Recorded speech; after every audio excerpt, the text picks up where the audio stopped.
Chapter 276. Did this song make these Taoists gain enlightenment? The sages of the Black Heaven sect were shocked. They did not expect Chu Kuangren's Guqin music to have such an effect. However, when they thought about the Taoist rhymes contained in the Guqin music, they felt that it was only natural. That kind of Guqin music was rarely heard in this world. It was truly the sound of nature. Under Chu Kuangren's training, these people had accumulated a lot of insights. Now that they had entered a state of enlightenment under the guidance of the Guqin music, it was not impossible for their strength to improve tremendously. Lan Yu, I'll let you play this Guqin in the future. Chu Kuangren smiled and kept the Guqin. Then, he seemed to have thought of something and said to Lan Yu, by the way, do you think I should give this Guqin a name? Lingering Beam. This Guqin is called Lingering Beam. Lan Yu quickly said, Elder Rian gave it to me. She recalled the time when Elder Rian handed the Guqin to her and solemnly told her not to let Chu Kuangren name the Guqin. She really did not dare to compliment his naming skills. Is it named after the lingering sound that lasts for 3 days? That's a good name. Too bad I wanted to name it Thunderclap. Chu Kuangren said regretfully. Thunderclap. Was it loud? Lan Yu could not help but curse in her heart. After Nangong Huang and the others defeated the Sword Chi clones, they gathered together to discuss the Guqin music. Do you guys know where that Guqin music came from? It's so mysterious that I entered a state of enlightenment after listening to it. Yeah, it's amazing. I've never heard of such a boundless Taoist rhyme before.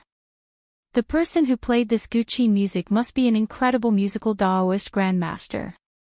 But why would a grandmaster appear here? And he even helped us gain enlightenment. The sect leader should know. Let's ask him later. As Nangong Huang said that, he suddenly saw Chu Kuangren and Murong Xian walking towards them. The few of them quickly went up to greet them. Sect leader, you're here. Do you know what that Guqin music was? Murong Xian went straight to the point. Of course. I wonder which musical Taoist grandmaster played it. Can you let us meet him? We want to thank him in person. Nangong Huang said. It's so far away, yet so close, Chu Kuangren said. Hearing this, the crowd looked at Lan Yu in shock. Lan Yu, was it you? Chu Kuangren was confused. Why would all of you think of Lan Yu? Wasn't the first thing you thought of was that I was the one who flicked it? I've heard from Lil Bing that Miss Lan plays the zither very well, but I've never had the chance to hear it. Now that I've seen it, it's really extraordinary. Murong Xian praised. Jun Yi, on the other hand, looked hesitant. I've listened to Lan Yu's Guqin before. It is beautiful, but I don't think it's that good. It wasn't me, it was young master. Lan Yu pointed at Chu Kuangren. Everyone looked at Chu Kuangren in shock. Sect leader knows how to play the Guqin. Why? Are you surprised? Chu Kuangren asked. That's not it, sect leader. I've never heard you say that you can play the Guqin before. Nangong Huang said in surprise. I know a lot. Do I have to tell you everything? Chu Kuangren rolled his eyes. There's no need for that. Nangong Huang scratched his head. When Chu Kuangren said that he was the one who played the Guqin, no one doubted it. After all, Chu Kuangren had shown them many miraculous things, so it was not that hard to understand why he was a musical Tao grandmaster. By the way, sect leader, now that we've defeated your Sword Chi clone, do you have any other training? Nangong Huang asked. No, there's less than 7 days left until the championship. What other training is there? We'll depart for the White Tiger domain tomorrow. Everyone looked at each other when they heard Chu Kuangren's words. At that moment, they had an indescribable feeling. Why do I feel like I'm not very happy? Murong Xian said. On one hand, they felt relieved that the inhumane torture was finally over. On the other hand, they also noticed that they had improved, so they hoped that the training could continue. So you guys are addicted to the torture, huh? I'll give you guys an even more exciting training when we get back. Chu Kuangren glanced at Murongxian and said. Everyone felt their scalps go numb. If the training was already hell, then what would be more exciting? Don't, sect leader. I'm just joking. That's what Murongxian said. We never said anything about it. That's right. If you want to train, go train Murongxian. Everyone joked around for a while. Then, Chu Kuangren told them to go back and prepare. The next day, Chu Kuangren took out the elusive mirage. The huge elusive mirage floated above the Black Heaven sect, and its huge body made everyone feel pressured. Take care, sect leader. In front of the mountain entrance, Elder Ruyan and the others sent Chu Kuangren and the group of Taoists off. They represented the Black Heaven sect in this Sky Pride Championship, and each of them carried the Black Heaven sect's honor on their shoulders. Alright, we'll take our leave first. Chu Kuangren and the group of Taoists boarded the elusive mirage. Then, two huge air currents erupted from the tail of the elusive mirage, pushing the elusive mirage into the distance, leaving behind two white marks in the clouds and the disciples who were blown away. This elusive mirage is so powerful. Tisk tsk, if only I could ride it once. On the elusive mirage. Nangong Huang, Qin Wushuang, and the others were shocked when they saw the buildings on the elusive mirage. Was that a ferry boat? It was like a floating city. Compared to Nangong Huang and the others, Murongxian behaved better. He had been to the elusive mirage once, although it was not a pleasant experience. When he thought about what happened in the Murong clan, his gaze became a little gloomy. However, when he saw Nangong Huang and the others looking around in the elusive mirage, he could not help but smile. He walked up and glanced at them. Pfft, look at you guys. You guys look like you've never seen the world before. How embarrassing. This elusive mirage is really spectacular. Nangong Huang said. He might not be able to find a ferry boat like this even if he searched the entire firmament star. Alright, find a room for yourselves here. It'll take us 2 to 3 days to reach the White Tiger domain. Chu Kuangren said. Among the 4 domains, the Azure Dragon domain was the furthest from the White Tiger domain. The 4-domain Sky Pride Championship would be held in the first city of the White Tiger domain, so even the elusive mirage would need some time to reach there. Yes, sect leader. Nangong Huang and the others each found a place to stay. Meanwhile, Lil Red, who had reverted to her true form, was having fun on the elusive mirage, shuttling back and forth between the pavilions. Lil Red, be careful. Don't break anything. Yes, brother. Chu Kuangren glanced at her and ignored her. At night, Nangong Huang, Jun Yi, and the others gathered together to look at the moon. They took out some drinks and snacks to enjoy the moon. Why don't we spar? Suddenly, Murongxian said with a whim. Sure. That's what I was thinking. The others did not reject his suggestion. Only Shang Qingxua quietly walked to the side and did not participate. Her cultivation level was too weak, so she would only suffer if she went up to spar. However, she might be able to gain some insights by watching from the side. The few of them discussed Daoist techniques, but they were all equally matched. Then, they suddenly looked at Chu Kuangren. After they looked at each other, they all directed their Daoist rhymes towards Chu Kuangren. Chapter 277. Sect Leader, please enlighten us. Nangong Huang, Murongxian, Jun Yi, and the others unleashed their Daoist rhymes and charged towards Chu Kuangren. They wanted to spar with him. Chu Kuangren raised an eyebrow at that. How impudent. As soon as he said that, a terrifying sword-based Daoist rhyme emanated. Nangong Huang and the others' Daoist rhymes were useless against that Daoist rhyme, and they were instantly destroyed. Everyone looked at each other with a knowing look on their faces. Do you really think you can challenge me just because you've defeated my clone? You guys still have a long way to go. You still have a long way to go. Chu Kuangren chuckled. The others smiled bitterly. They felt that they would never be able to catch up to Chu Kuangren no matter how hard they trained. Soon, 2 days had passed. Chu Kuangren and the others had arrived at the White Tiger Domain's first city. Is that the first city? It's so majestic. From afar, the crowd could see the majestic city, and there were even a few small islands floating above it. There were also all kinds of rare beasts flying in the sky, and the streets were bustling with people. There were all kinds of skyscrapers and palaces. That was the first city. The name First City was enough to highlight how extraordinary it was. It was the largest and most majestic city in Firmament Star, and it was home to all kinds of forces. It was like a kingdom. Even the capital city of the Royal Azure Dynasty could not be compared to it. The first city was extremely lively, especially in the past few days. Besides the local forces of the White Tiger Domain, sage orthodoxies from the other 3 domains had also come to participate in the 4 Domains Championship. Today, the first city could be said to be a gathering of experts. For season. At this moment, the largest restaurant in the first city was filled to the brim with cultivators from the various great forces gathered together, chatting merrily and wittily.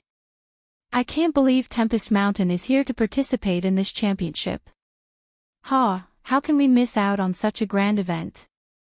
I heard that even the strongest sage orthodoxy in the White Tiger Domain, the Sky Emperor Palace, will be participating. They have a high chance of winning. Not necessarily. I heard that the Black Warrior Domain's Overlord Sage Tribe has also sent their people. They seem to be determined to win this championship as well. Overlord Sage Tribe. He is a strong contender for the championship. The tournament this time is quite lively. Other than the Sky Emperor Palace and the Overlord Sage Tribe, the Heaven Chord Sect is here too. The Vermilion Bird Realm's Heavenly Chord Sect. Of course. Inside the restaurant, everyone was discussing about the Hegemony tournament. At this moment, the waiter in the restaurant looked out of the window and suddenly opened his mouth in shock. What is that? Everyone followed his gaze and looked out the window. In the sky above the first city, a gigantic black immortal vessel soared through the sky. Wherever it passed, the clouds would churn. Most of the people were shocked. This was the first time they had seen such an immortal boat. Heavens, is this a ferry boat? Which faction is this? That's Mirage. At this moment, an old man in plain clothes by the window suddenly spoke. Everyone looked at him curiously. Elusive Mirage. What's that? Legend has it that a long time ago, there was a dynasty called the Qin Dynasty. In order to seek immortality, the great Qin dynasty's monarch, Emperor Qin, used the entire nation's resources to build a peerless emperor artifact, ferry boat. It was called Mirage. Hearing this, everyone sucked in a cold breath. This Mirage is an emperor artifact? Not really. The Mirage disappeared a long time ago. This Mirage is just a counterfeit. The old man in plain clothes smiled faintly. Everyone was even more shocked.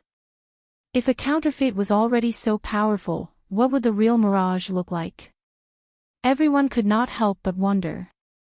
Compared to the Mirage, I'm sure you've all heard of the person in the Mirage, the old man in plain clothes suddenly said. Who? The most famous person in the world today. The most famous person. Everyone frowned. Nowadays, the world was a time of great competition. Heroes and sky prides from all walks of life emerged one after another. There were too many famous people. Who is the leader of the Sky Prides? There's a madman in the black heaven. The old man in plain clothes improvised a limerick. The moment these words came out, how could the masses not guess who it was? It's him. I didn't expect him to come. He's going to participate in the championship. What about the others? Don't worry. There's a rule in this championship that sect leaders are not allowed to participate in the Sky Pride Championship. I heard that this rule is marked in red on the rules to specifically target Chu Kuangren, the most famous person in the world today. Ha, I should have known it would be him. Who doesn't know Chu Kuangren now?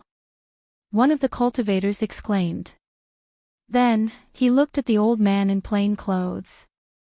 Sensing that this old man was not as simple as he seemed, he asked curiously, "May I know your name, sir?" The old man in plain clothes smiled mysteriously. The mysteries of the heavens are not to be revealed. That one sentence made the cultivator's pupils dilate. He immediately guessed the old man's identity and bowed respectfully. "Greetings, Senior Predictor." Above the first city, a few people flew past and stopped in front of the Mirage. These people were the organizers of the championship, the deacons of the first city. When they arrived before the Mirage, they were shocked by its grandeur. Then, one of them said loudly, "I'm Wang Yu, the deacon of the first city. Please show yourself, Black Heaven sect leader." Chu Kuangren then walked out with Nangong Huang and the others. At first glance, Wang Yu could tell who Chu Kuangren was among the group. It could not be helped. Chu Kuangren's temperament and appearance were too outstanding, much better than Nangong Huang, Murong Xian, and the others. "Greetings, Sect Leader Chu. We've prepared a resting area for the participating orthodoxies. Please come with us," Wang Yu said. "Thank you for your trouble." Chu Kuangren smiled and kept the Mirage into his yin and yang ring. They followed the deacons to a cluster of buildings in the first city. Wang Yu pointed at a few buildings and said, "This area is the resting area for the Black Heaven sect. There are servants from the first city in there. If there's anything you need, you can ask them to do." "Thank you." "You're welcome." Chu Kuangren and the others went into the buildings and found a place to rest. At the same time, news of Chu Kuangren's arrival in the first city spread like wildfire. Countless forces received the news immediately. Some forces even repeatedly confirmed with the organizers of the first city that Chu Kuangren would participate in the championship. Only after receiving a clear answer did the crowd feel a little more at ease. Phew, as long as Chu Kuangren doesn't participate in the championship, we still have a chance to win. It's a good thing the sect leader is not allowed to participate in the championship. Otherwise, we can just surrender to the Black Heaven sect. Chu Kuangren. The Mirage. This guy sure is big. Everyone in the city knows about him now. On the second day, news of the Divine Predictor's comment on Chu Kuangren at the World Tower spread like wildfire. That comment was just a limerick. Who shall lead the Sky Prides? There's Kuangren and the Black Heaven sect. Just that one sentence alone made Chu Kuangren stand above all the Sky Prides in the world. Chapter 278. The next day, Chu Kuangren walked out of the room and stretched his body. On the big tree in the courtyard, Lil Red, who had transformed into a bird, chirped twice before landing on Chu Kuangren's shoulder. "Brother, you're up." "Yes, did you stay on this tree for the whole night?" "I absorbed the moon essence for the whole night." Divine beasts were very mystical. Aside from being able to absorb the spiritual chi of heaven and earth, they could also absorb the essence of the sun and moon to cultivate. The latter's quality was much better than the former. Usually, other than some special techniques, ordinary cultivators would not be able to absorb it. "Master, this is the rules and the list of participants sent by the organizers." Lan Yu walked up and said. She was holding a copy of the rules in her hand. Chu Kuangren took it and looked at it. The organizers had already sent the rules to the Black Heaven sect, so he had already read it. He was more interested in the list of participants. Oh, there are a total of 24 sage orthodoxies participating in this championship. Let me see how many are from the Azure Dragon domain. School of White Lotus, Black Heaven sect, Sacred Lands of Serene Wisdom, Thunder Falcon tribe, Yasha tribe. There are 5 from the Azure Dragon domain. That's not a small number. I wonder if I can meet some familiar faces. Chu Kuangren laughed. Not all sage orthodoxies would participate in this championship. It was normal for some sage orthodoxies to not participate due to certain reasons. However, to be able to gather 24 sage orthodoxies was more than half of the sage orthodoxies in the 4 domains. It was definitely a grand event. Chu Kuangren glanced at the list of participants and looked at the streets outside. This first city is known as the #1 city in the world, so it must be very prosperous. Lan Yu, accompany me for a walk. All right. Lan Yu nodded. Brother, I want to go too. Sure, but don't transform into your true form. Hide your aura well. Got it. Just like that, Chu Kuangren brought Lan Yu and Lil Red out. When they walked out of the door, a faint layer of spiritual light covered their faces, making their faces look very blurry. Both of them were too good-looking, especially Chu Kuangren. He did not want to cause any commotion and disturb his fun. There were many others who did the same thing. As he walked on the street, he occasionally saw a few cultivators with the same spiritual light covering their faces. Some of them were the sect leaders of the various forces, and some were the prodigies of the various sects. As expected of its name, the first city was very prosperous. However, the streets were wide and it did not appear crowded at all. Occasionally, some cultivators would ride on various rare and exotic beasts as they swaggered through the streets. It was as though they were afraid that others would not know that they had a good mount. Along the way, Chu Kuangren heard many rumors about himself. Who will be the leader of the Sky Prides? There's a Kuangren in the Black Heaven realm. This predictor shouldn't write a poem if he doesn't know how to. How dare he come up with a limerick like this and embarrass himself? Chu Kuangren curled his lips and said. But I don't think he's wrong. At the side, Lan Yu smiled and said, among all the Sky Prides in this world, aren't you #1? Yes, I won't deny that. Chu Kuangren nodded in agreement. Let's go, let's go. I heard that the Heavenly Music Pavilion's fairy Snowdrift is preparing to have a zither duel with the Sky Emperor Palace's noblewomen. It's so lively. I'll go take a look as well. TSK, I heard that Lady Snowflake's Gucci music has already reached the peak of perfection. It would be a blessing to hear her play a song, not to mention that she's going to have a musical duel with someone. Yeah, this is a rare opportunity. Quick, let's go take a look. On the streets, the cultivators quickly ran towards the place where the musical duel was taking place. Not long after, the streets became deserted. A musical duel, this is quite interesting. Chu Kuangren smiled.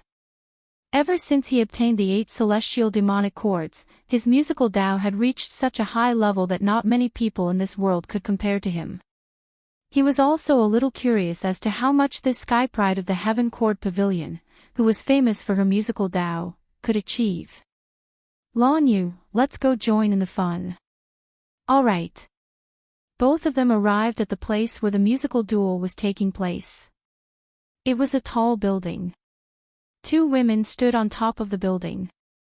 One was dressed in white while the other was dressed in red. One had a cold temperament while the other had an air of nobility. Both women were stunning beauties, each with their own merits. Many of the male cultivators at the scene could not help but be mesmerized when they saw the 2 women. So this is Lady Snowflake. She really lives up to her name. That woman in red must be the Sky Emperor Palace's noblewoman. Rumor has it that there's a noblewoman in the Sky Emperor Palace called Jing Nian who specializes in musical Dao. If I'm not mistaken, this should be her. Yes, it's her. The crowd discussed among themselves. Chu Kuangren heard the crowd's words, but he did not pay much attention to them. Compared to the two women's looks, he was more interested in the fiery red crystal that was placed between them. That crystal had fire-based Taoist rhymes flowing around it, and it contained an extremely dense amount of spiritual qi. It was a rare fire-based treasure that was at least at the boundary sage level. Brother, that thing looks delicious. The godly phoenix Lil Red said to Chu Kuangren. She was a divine beast that leaned towards fire-based attributes, so fire-based treasures were extraordinarily attractive to her.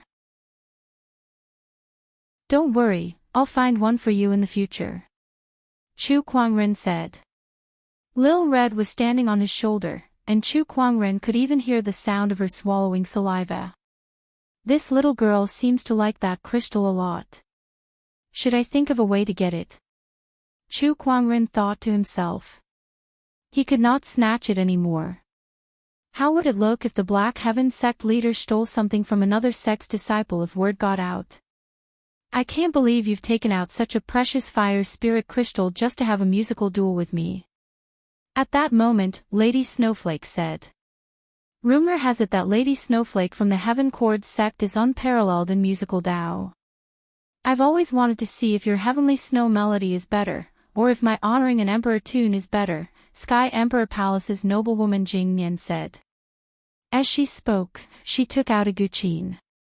It was a fiery red guqin with an extraordinary Taoist rhyme flowing around it. Just like its owner, it had an air of nobility about it. I didn't want to compete with you at first, but for the sake of this fire spirit crystal, it's not a big deal to lose to you once. Lady Snowflake also took out a guqin. It was a beautifully crafted guqin that looked like it was carved out of jade. The two of them began their musical duel.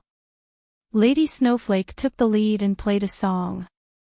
Her music was as cold as she was, and everyone could feel the temperature in the air drop by a few degrees. Following that was Jing Nian's guqin music. It was majestic and powerful, as if she was a supreme emperor that could shake the mountains and rivers. Two types of guqin music, two types of Taoist rhymes, and two songs stirred up circles of ripples in the void. What a powerful guqin music! As expected of the Sky Prides from the Heaven Chord sect. The noblewomen from the Sky Emperor Palace are not ordinary either. The crowd could not help but exclaim as they watched the musical duel. In the crowd, Chu Kuangren frowned as he watched the two duel. These two seemed to be average. In the eyes of ordinary people, these two women's musical Dao skills were already at the peak of perfection. However, in his eyes, they were only considered to be at a higher level. They were not even considered masters. Chapter 279. The guqin music reverberated in the void. Chu Kuangren and Lan Yu watched from the crowd. Compared to the others who were amazed, their expressions were much calmer. To Chu Kuangren, these two women were only average at best. They were far from being worthy of his praise. As for Lan Yu, ever since she heard Chu Kuangren's guqin music, no other guqin music in this world could enter her ears. The guqin duel gradually came to an end. A loud clang could be heard. Jing Nian's guqin music instantly became extremely high-pitched. Guqin music rained down on Lady Snowflake like a torrential downpour. Gradually, Lady Snowflake's guqin music seemed to be unable to hold on any longer. With a loud clang, the guqin string broke. The zither music that resounded throughout heaven and earth stopped in an instant. Lady Snowflake looked at the broken guqin in front of her with a shocked expression. She had lost. How could this be? Lady Snowflake felt an unprecedented sense of defeat. She had been cultivating guqin Dao for so many years. Even some of the elders in the sect could not compare to her. This was the first time she had lost to someone of the same age. According to the agreement, this guqin of yours is mine now. Jing Nian walked up to Lady Snowflake and looked at her arrogantly before she took the guqin away. Lady Snowflake's expression became even more desolate when she saw that. Snowflake, don't be sad. It's just a guqin. I'll get someone to find you a better one when we get back. At that moment, a man suddenly walked up to Lady Snowflake and comforted her.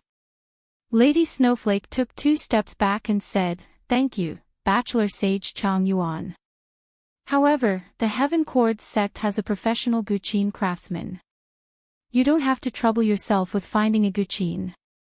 "Is that so?" Bachelor Sage Chang Yuan's eyes flashed with disappointment. He had wanted to use this opportunity to get closer to Lady Snowflake. He had fallen in love with this woman since the first time he saw her. As a bachelor sage of the Overlord clan, he even disregarded his identity to please her. However, she had always been lukewarm towards him. I didn't expect the bachelor sage of the Overlord clan to be such a sentimental person. It's a pity that the love is reciprocated. Jing Nian sneered and was about to leave. Sigh, the delicious food is gone. Godly Phoenix Xiao Hong could not help but sigh when she saw that Jing Nian was about to leave with the fire spirit crystal. However, to the others, it sounded like chattering. Mian Nian, who was about to leave, heard the voice and looked towards the source of the voice. When she saw Lil Red on Chu Kuangren's shoulder, her eyes lit up and she strode towards it. "I want your bird. Give me a price." Upon hearing that, Chu Kuangren could not help but fall silent. The surrounding men also had a strange look on their faces. However, Jing Nian did not think too much about it. She kept staring at Lil Red with an indescribable fondness in her eyes. She had seen images of the divine phoenix in ancient books, and the little bird in front of her was actually 70 to 80% similar to the legendary divine phoenix. Of course, she did not think that this was the divine phoenix. After all, it was a divine beast. How could she encounter it so coincidentally? She just felt that since this little bird looked so similar to the godly phoenix, it would not be a bad idea to buy it as a mascot. "Sorry, I'm not selling this bird," Chu Kuangren said indifferently. 100,000 upper spiritual stones, Jing Nian said. She thought that using 100,000 upper spiritual stones to buy a little bird was already a great deal for Chu Kuangren. Not only her, but everyone around her thought the same as well. They looked at Chu Kuangren enviously. 100,000 upper spiritual stones for a bird. That was like a free lunch from the heavens. When Lil Red heard what Jing Nian said, it started to chirp at Chu Kuangren on his shoulder. "Are you kidding me? You're buying a godly phoenix with 100,000 upper spiritual stones. B*TCH, hurry up and leave. I'm not selling. I'll never leave you, brother." However, that scolding made her even cuter to Jing Nian. It's more fun to play with such an energetic bird. "How about this, I'll give you another 100,000 upper spiritual stones," Jing Nian said like a tycoon. As a noble lady of the Sky Emperor Palace, she did not lack those upper spiritual stones. "I won't be selling this bird, but it's not like there's no way for you to keep it." Chu Kuangren smiled. "What way?" "You and I have a musical duel. If you win, the bird is yours. If you lose, I want your fire spirit crystal," Chu Kuangren said. Everyone was stunned when they heard that. Even Lady Snowflake, who was about to leave, stopped in her tracks. This Daoist brother wants to have a musical duel with Jing Nian. Humph, he doesn't know what's good for him. Even you, Lady Snowflake, are no match for Jing Nian, let alone this kid who came out of nowhere. Bachelor Sage Chang Yuan sneered from the side. Most of the people present had the same thought as him. In the Firmament Star, the Heaven Chords sect was the best at musical Dao. Even Lady Snowflake from the Heaven Chords sect had lost to Jing Nian. How could this guy who came out of nowhere beat her in musical Dao? The crowd did not believe it. This kid probably knows a thing or two, but it's too bad that he's up against a musical Dao cultivator like Jing Nian. He can only lose. Tisk tsk, he really doesn't know his place. Let's see how he loses. Jing Nian looked at Chu Kuangren in amusement. Even if you want to give me this bird for free, you don't have to do this. I'll give it a try. Chu Kuangren did not care about the doubts of the crowd. He leaped and landed on top of a tall building. Jing Nian came before him and took out her guqin. I'll let you go first, Jing Nian said. No, I advise you to go first.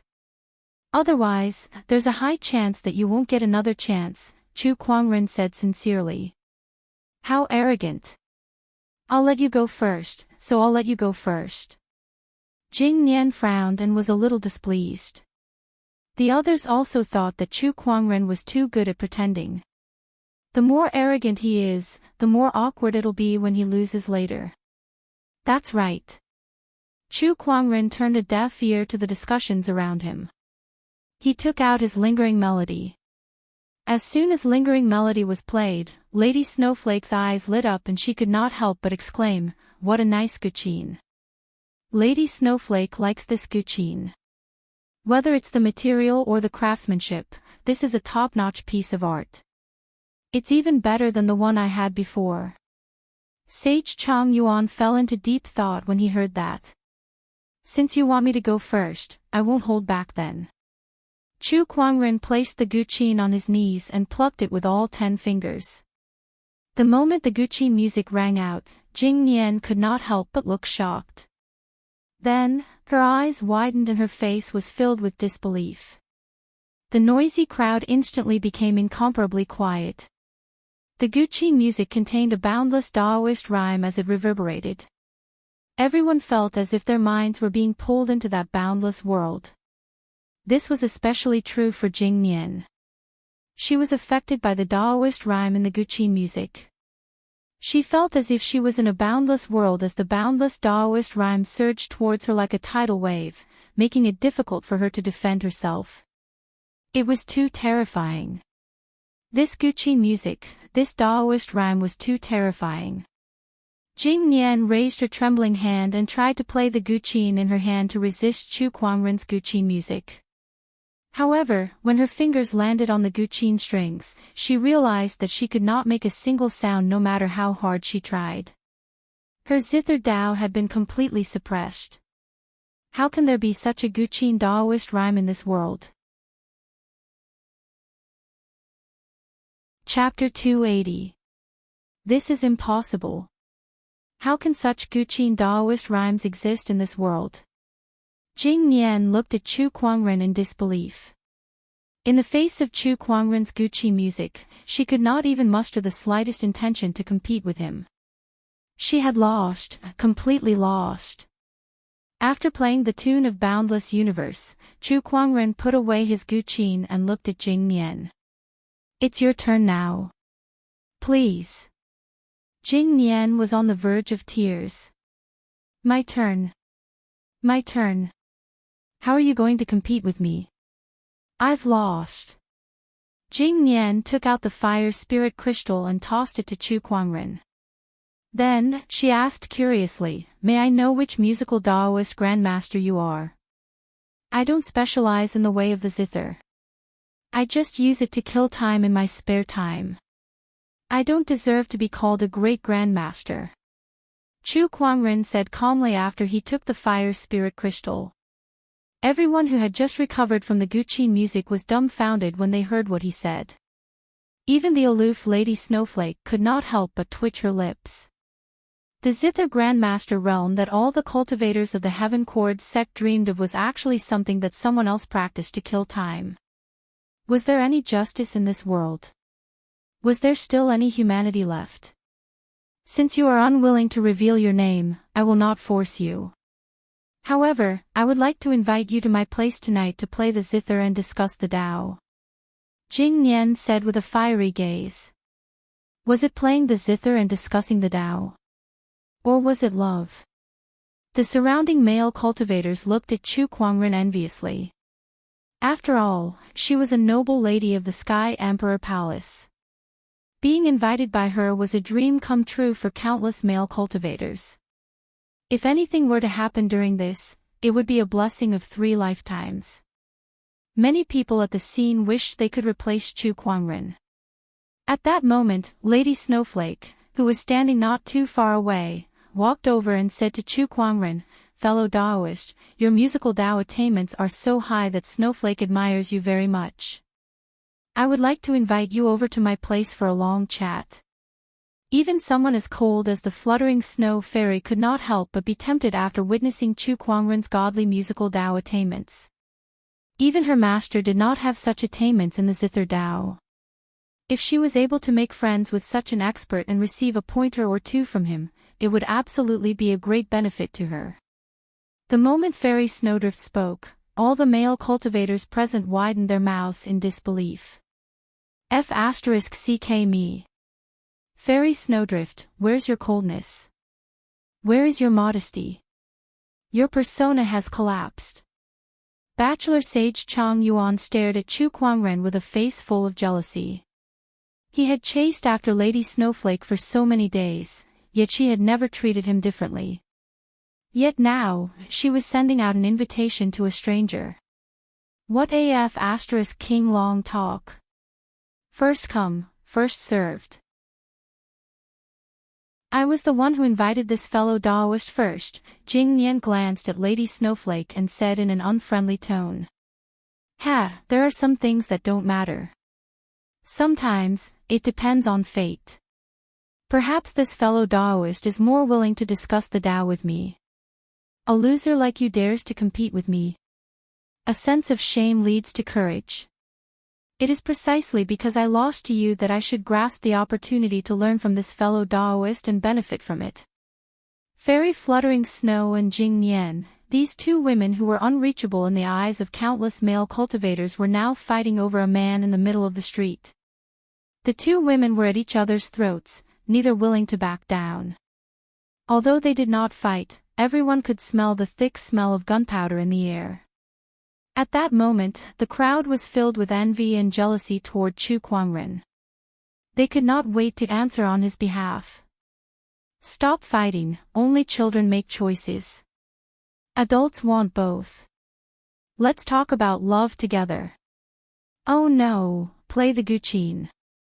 I thank both of you for your invitation, but we've never met before. I still have things to do, so I won't disturb you any longer. Goodbye. Chu Kuangren said indifferently. In other words, he was saying, I'm sorry, but we don't know each other. Goodbye. Upon hearing his words, the people around him almost went crazy. Rejected. He actually rejected the invitation of 2 goddesses. Goodness, this was a once-in-a-lifetime opportunity that countless people dreamed of, yet this guy rejected it without a second thought. Even Lady Snowflake and Jing Nian were surprised. However, Chu Kuangren ignored them. After obtaining the Fire Spirit Crystal, he was about to leave with Lan Yu. Bachelor Sage Chang Yuan could not hold it in any longer and yelled, "Stop right there." However, Chu Kuangren ignored him and continued to stride forward. Bachelor Sage Chang Yuan's expression darkened as he dashed towards Chu Kuangren in an attempt to grab him. However, before he could get close, Lan Yu, who was beside Chu Kuangren, suddenly made her move. She unleashed a punch that unleashed boundless Daoist rhymes that turned into a surge of divine radiance that instantly blasted Bachelor Sage Chang Yuan dozens of feet away. Seeing that, the crowd gasped. They did not expect the lady who had been staying by Chu Kuangren's side without saying a word to possess such strength. Bachelor Sage Chang Yuan's face was filled with shock too. Although his strength was not the strongest among the younger generation, it was enough to rival a young emperor. Yet, he was sent flying with a single punch. Just how terrifying was this lady's strength? At that thought, Bachelor Sage Chang Yuan's heart that was blinded by jealousy and hatred gradually cleared up. He no longer dared to act rashly. Meanwhile, Lady Snowflake and Jing Nian looked at the back of Chu Kuangren and Lan Yu as if they were deep in thought. Although both of them had covered their faces with a spiritual veil, their voices sounded very young. Could they be Sky Prides who were here to participate in the championship? The more they thought about it, the more they felt that it was possible. Hence, they decided to go back and find someone to investigate. At that moment, after Chu Kuangren left the crowd, he handed the fire spirit crystal in his hand to the godly phoenix Lil Red. She pecked the crystal and a hole appeared on it. Then, like drinking water, she continuously absorbed the spiritual chi within the fire spirit crystal into her body. The feathers on her body glowed faintly. Chu Kuangren was worried that if she continued to absorb the spiritual chi, she would not be able to resist and revert to her true form. Hence, he kept the fire spirit crystal into his yin and yang ring. Stop absorbing it for now. It's all yours when we get back. He and Lan Yu strolled around the city for half a day before they returned to the accommodations that were arranged for the various sage orthodoxies in the first city. The moment they arrived, a few pairs of eyes landed on them. Chu Kuangren only took a glance at them before he ignored them and returned to the Black Heaven sex area. Seeing that, the few people left on their own. In one of the rooms, Bachelor Sage Chang Yuan asked in shock, "Are you sure they're from the Black Heaven sect?" "Yes, a man and a woman with a red bird. I'm sure I'm not mistaken. They've indeed entered the Black Heaven sex area. So they're from the Black Heaven sect. Fortunately, things didn't get out of hand today." Bachelor Sage Chang Yuan breathed a sigh of relief. Even though the Overlord Sage tribe was powerful and had a strong foundation, they were still wary of Chu Kuangren from the Black Heaven sect. Since when did a musical Taoist grandmaster appear among the young disciples of the Black Heaven sect? Bachelor Sage Chang Yuan was puzzled. Meanwhile, on the other side, Lady Snowflake and the spies that Jing Nian had sent to monitor the situation had returned. They're indeed Sky Prides who are here to participate in the championship. But I didn't expect them to be from the Black Heaven sect, Jing Nian murmured. Suddenly, she thought of something. Rumor has it that Chu Kuangren was once acknowledged by the godly phoenix as its master. That bird I saw today is 70 to 80% similar to the godly phoenix. Could it really be the godly phoenix? The more she thought about it, the more her heart palpitated. If it really was the godly phoenix, then the identity of the musical Taoist grandmaster that she had encountered today would be obvious. I can't believe it's him. She was a little relieved that she did not go overboard. Otherwise, it was hard to say if she would still be standing here. Chapter 281. Time flew by. Soon, it was time for the championship to begin. Chu Kuangren brought a group of disciples to the central plaza of the first city, where there was a gigantic arena. After passing through a dark tunnel, Chu Kuangren and the others entered the arena. In an instant, they were illuminated by the light, and they saw millions of spectators surrounding the arena. Some were sitting in the spectator stands, some were standing, and some were floating in the air. The arena was so crowded that not even a drop of water could pass through. When Chu Kuangren arrived with the people from the Black Heaven sect, the crowd erupted in cheers and screams. "Look, it's the people from the Black Heaven sect. The one walking at the front is the Black Heaven sect leader, Chu Kuangren. Rumor has it that he's the one who killed 3 sages within a year. By the heavens, this person is just as extraordinary as the rumors say. How great would it be if I could spend the night with him? In your dreams." I heard that the Divine Predictor commented on him a few days ago. Black Heaven has Kuangren as the leader of the Sky Prides. He immediately listed him as the #1 Sky Prides in the world. That shows how amazing he is. The Divine Predictor's comment is too high. Once they entered the arena, countless spectators began to discuss among themselves, especially Chu Kuangren, who attracted everyone's attention. Aside from his appearance and temperament, there were also many rumors about him that made people pay attention to him. Sect leader, you're quite popular. Nangong Huang said to Chu Kuangren. You guys are the main characters in this championship. Do your best and let the world witness the strength of the Black Heaven sect. Chu Kuangren said calmly. He did not care about the burning gazes from the millions of people, and he looked indifferent. In the arena, the other sage orthodoxies had also entered the arena. Look, it's the people from Tempest Mountain. That's not all. The people from the Linghu clan are here too. Other than the Murong clan that lost 2 of their sages, the strongest swordsmanship sect in Firmament Star is here too. This tournament will definitely be exciting. Needless to say. There's also the White Tiger Domain Sky Emperor Palace, the Black Warrior Domain's Overlord Sage Tribe, and the Scarlet Phoenix Domain's Heaven Cord sect. These are all renowned sage orthodoxies. The tournament this time is truly a feast for the geniuses. That's right. Look at those Sky Prides who are leading the group. They're either young emperors or one of the 10 talents. More than half of the most outstanding youths in the world are gathered here. This is a rare sight. The sage orthodoxies entered the arena one after another, causing many to exclaim in surprise. As soon as the people from the sage orthodoxies entered the arena, they immediately looked in the direction of the Black Heaven sect.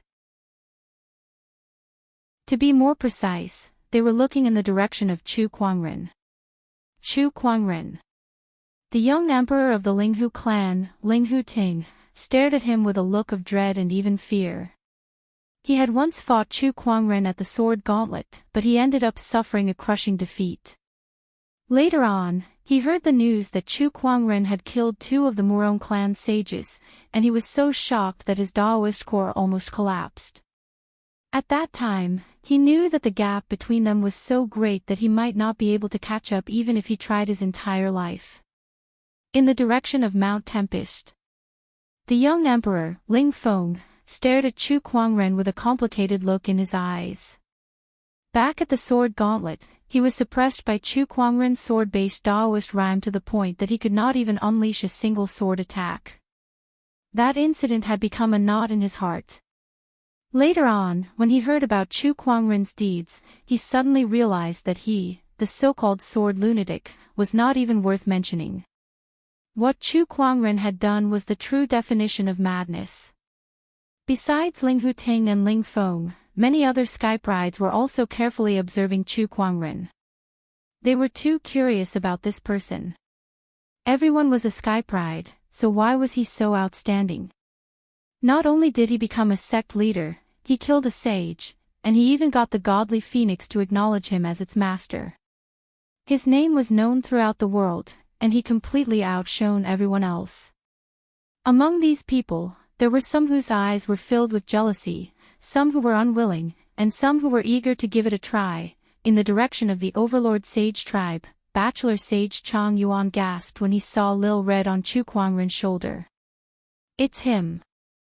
I can't believe it was him that day. Bachelor Sage Chang Yuan was still traumatized.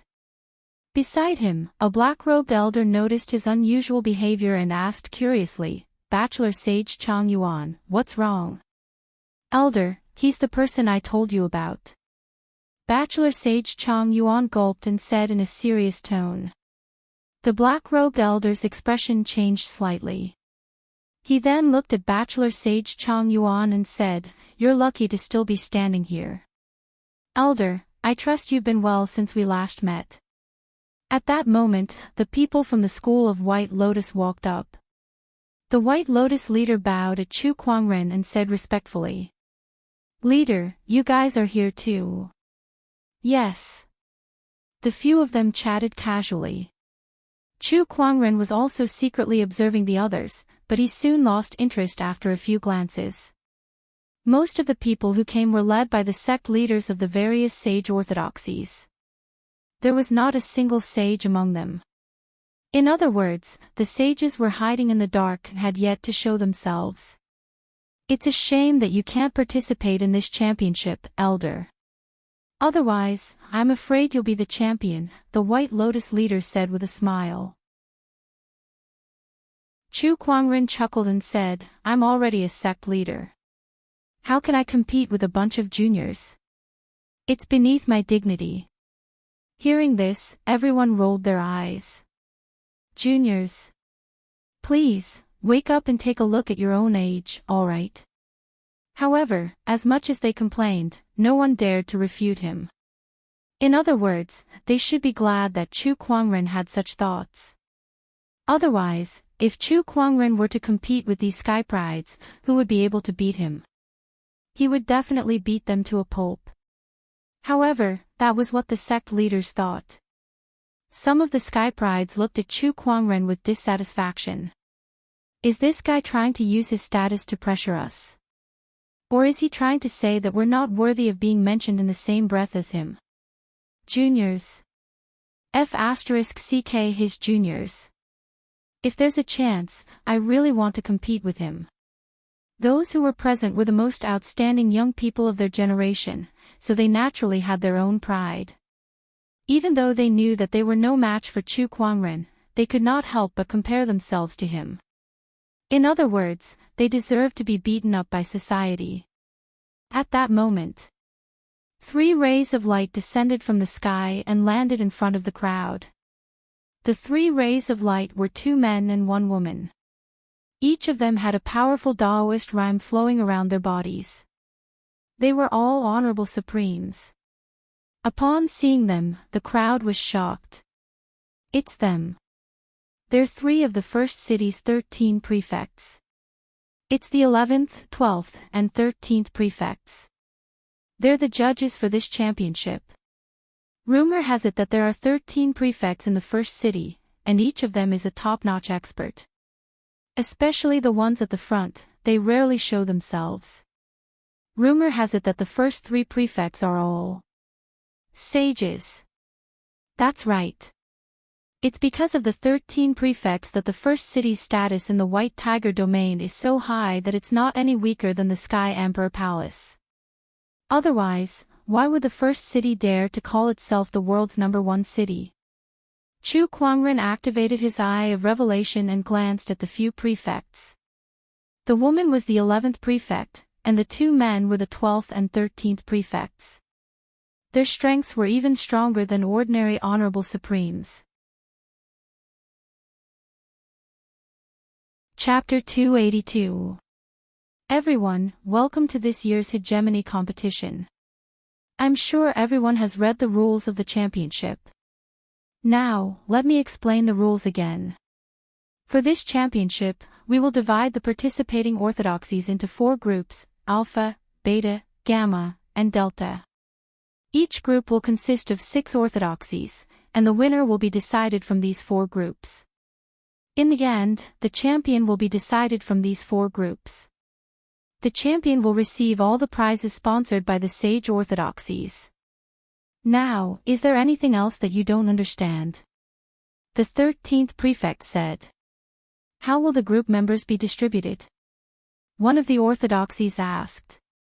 That's simple. The groups will be distributed by drawing lots.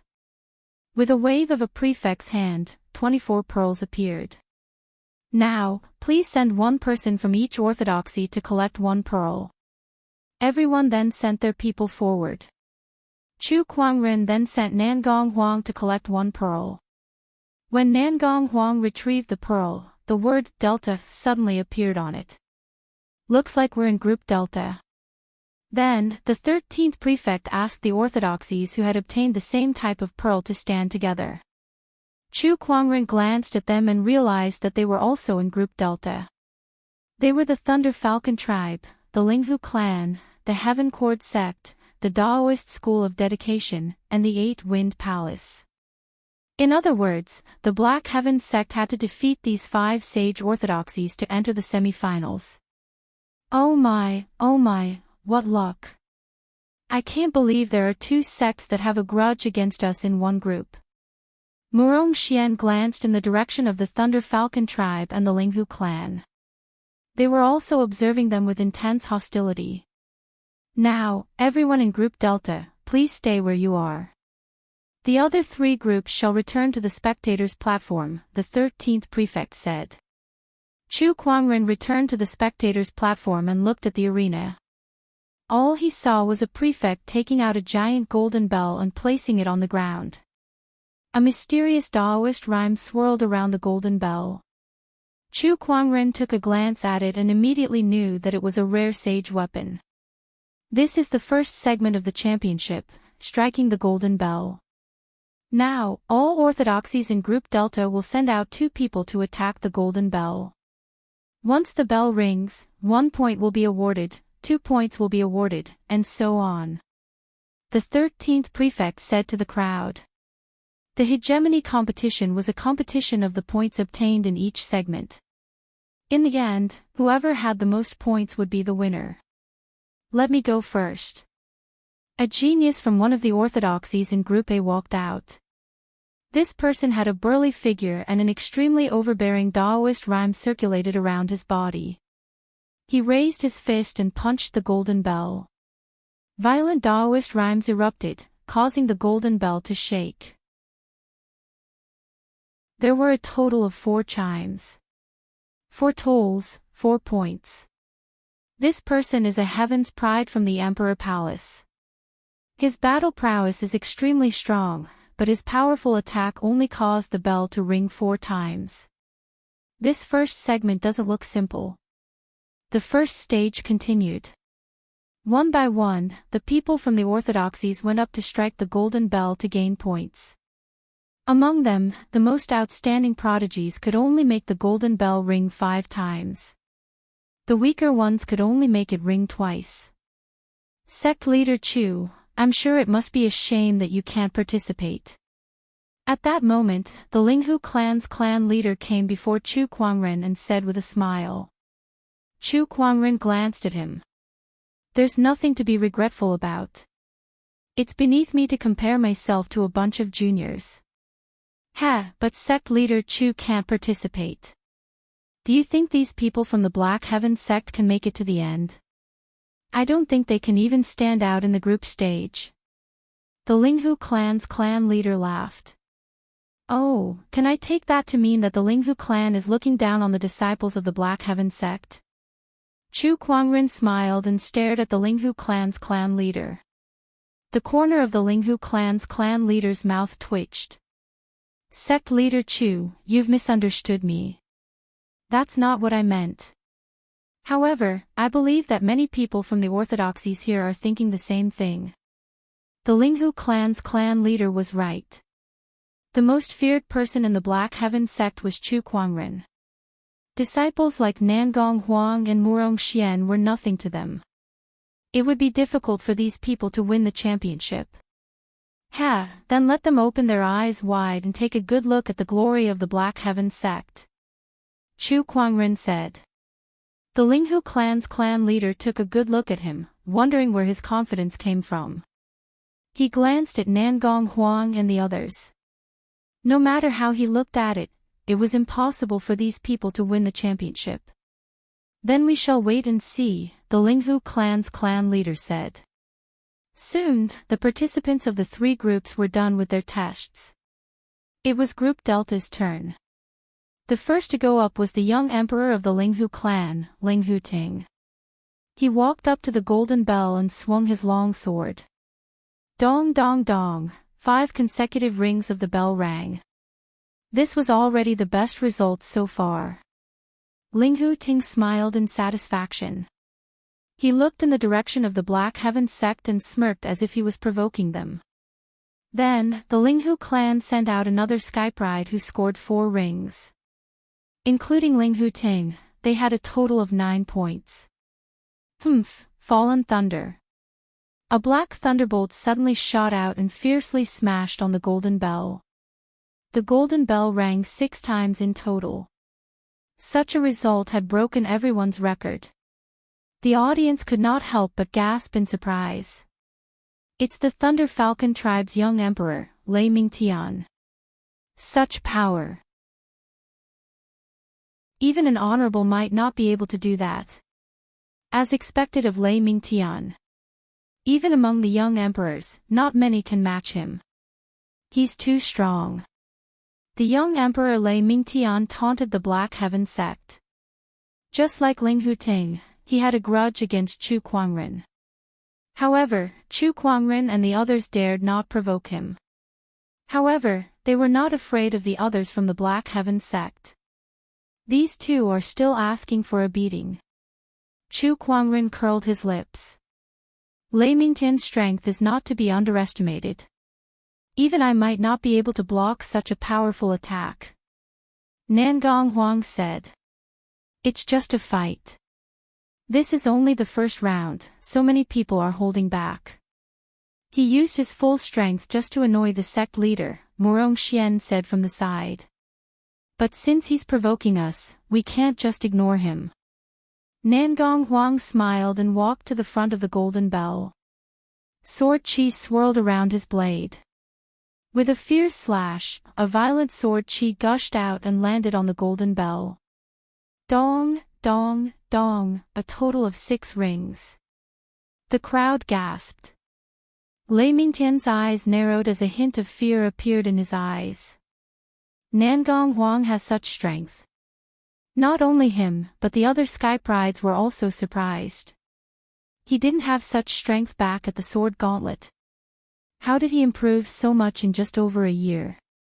Besides fear, Ling Huteng was also puzzled and confused. He felt like he was no longer a match for Nangong Huang. Nangong Huang kept his sword in his spiritual mound. Then, he looked in the direction of the Linghu clan and the Thunder Falcon tribe and smirked. Not only does the Black Heaven sect have a sect leader, but I, Nangong Huang, also have a young emperor. Nangong Huang felt extremely comfortable when he heard that. All this while, Chu Kuangren had always been in the limelight. Now, it was finally his turn to show off. It felt so good.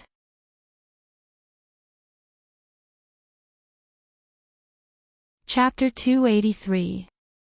Nangong Huang was in the limelight. Murong Xian was eager to try too. It's my turn next. Just when he was about to strike the golden bell, Chu Kuangren stopped him. Stand down. Let Lil Bing strike the bell. What? Everyone looked at each other when they heard that. Lil Bing. Everyone looked at the petite maid behind Chu Kuangren and was shocked. They stared at Chu Kuangren with a "Are you kidding me?" expression. Even Lil Bing was a little confused. Me? She looked at Chu Kuangren and pointed at herself. Yes, go ahead. Sect leader, isn't this a little too hasty? Lil Bing is only at the Paradise Realm. Won't we be making a fool out of ourselves if we let her go? Murong Xian said. Just let her go. Chu Kuangren smiled. Lil Bing hesitated for a while before she nodded and slowly walked towards the golden bell. Everyone's eyes were on her. It was her first time encountering such a situation, so she was a little nervous. She looked around before she came to the 3 prefects and said cautiously, "Greetings, Black Heaven Sect's Outer Sect disciple, Lil Bing." Outer Sect disciple. Everyone apart from the Black Heaven Sect was dumbfounded when they heard that. They looked at Lil Bing in disbelief. After all, the great orthodoxies were not the elites of their orthodoxies. They were all Taoists. How could an outer sect disciple participate in the championship? It can't be. Even an outer sect disciple is here to join in the fun. Is there no one else in the Black Heaven sect other than Chu Kuangren? What the hell are they doing by sending an outer sect disciple to participate in the championship? Outer sect disciple. Can she even strike the golden bell? I don't think she can even make a sound. Is the Black Heaven sect taking this championship seriously? Everyone was not optimistic about Lil Bing. When the golden bell was struck previously, the weakest cultivator was at the Battle Monarch realm. How strong could an outer sect disciple be? Everyone treated this as a joke. Are you really an outer sect disciple? The 13th prefect looked at Lil Bing and asked with a frown. Yes. Lil Bing nodded. She was already an outer disciple when she was chosen to serve Chu Kuangren. Although she could have become a true disciple a long time ago with her strength, she had not been promoted for the past few years.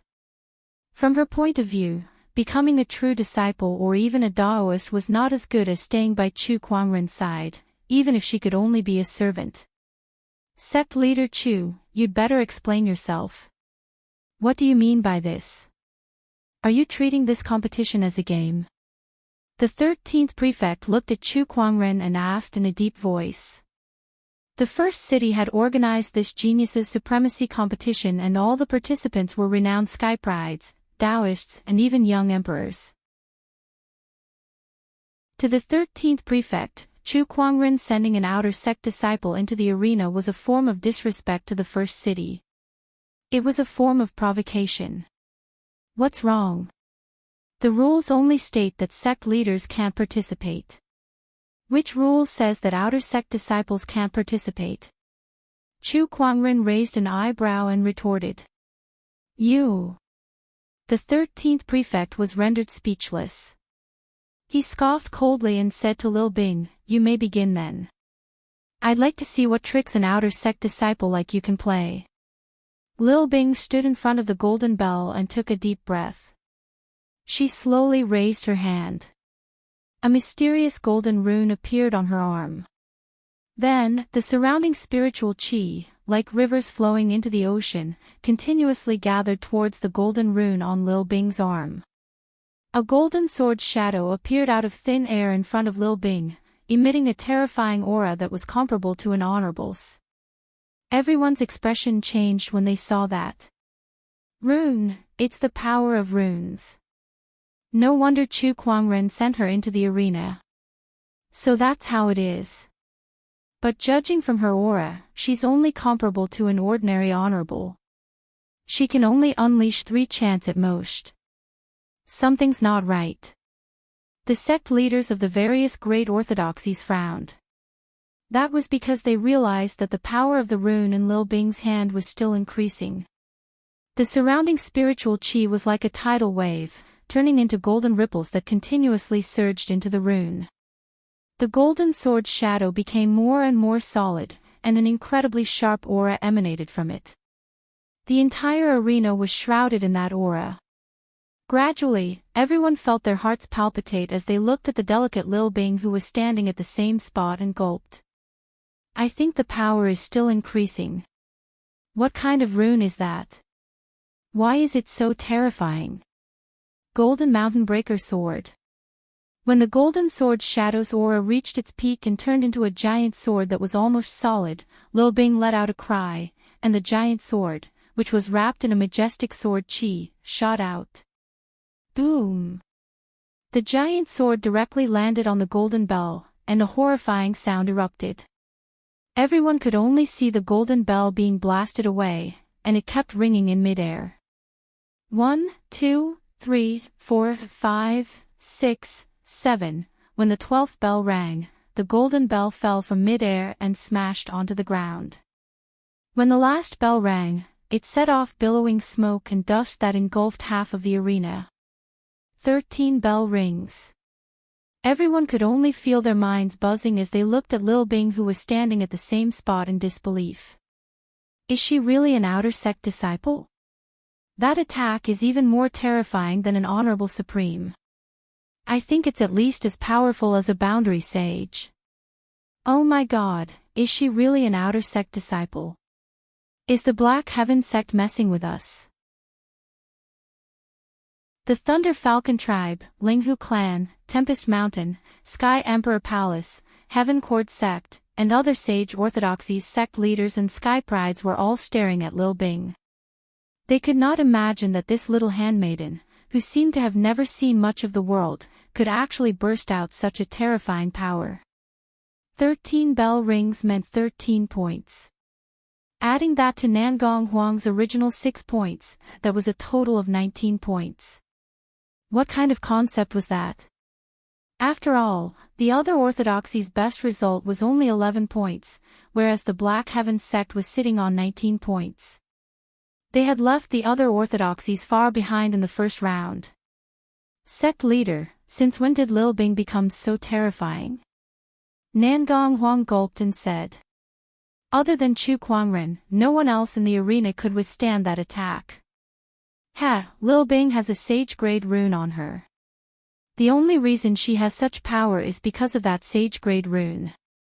However, this technique takes a long time to charge up, so it's not as terrifying as you think. Chu Kuangren smiled. The Golden Mountain Breaker sword was the strongest technique of the Golden Rune, but its weakness was that it took a long time to charge up. This was especially true for Lil Bing's current cultivation level. In a real battle, by the time she was ready, her enemies would be able to kill her several times over.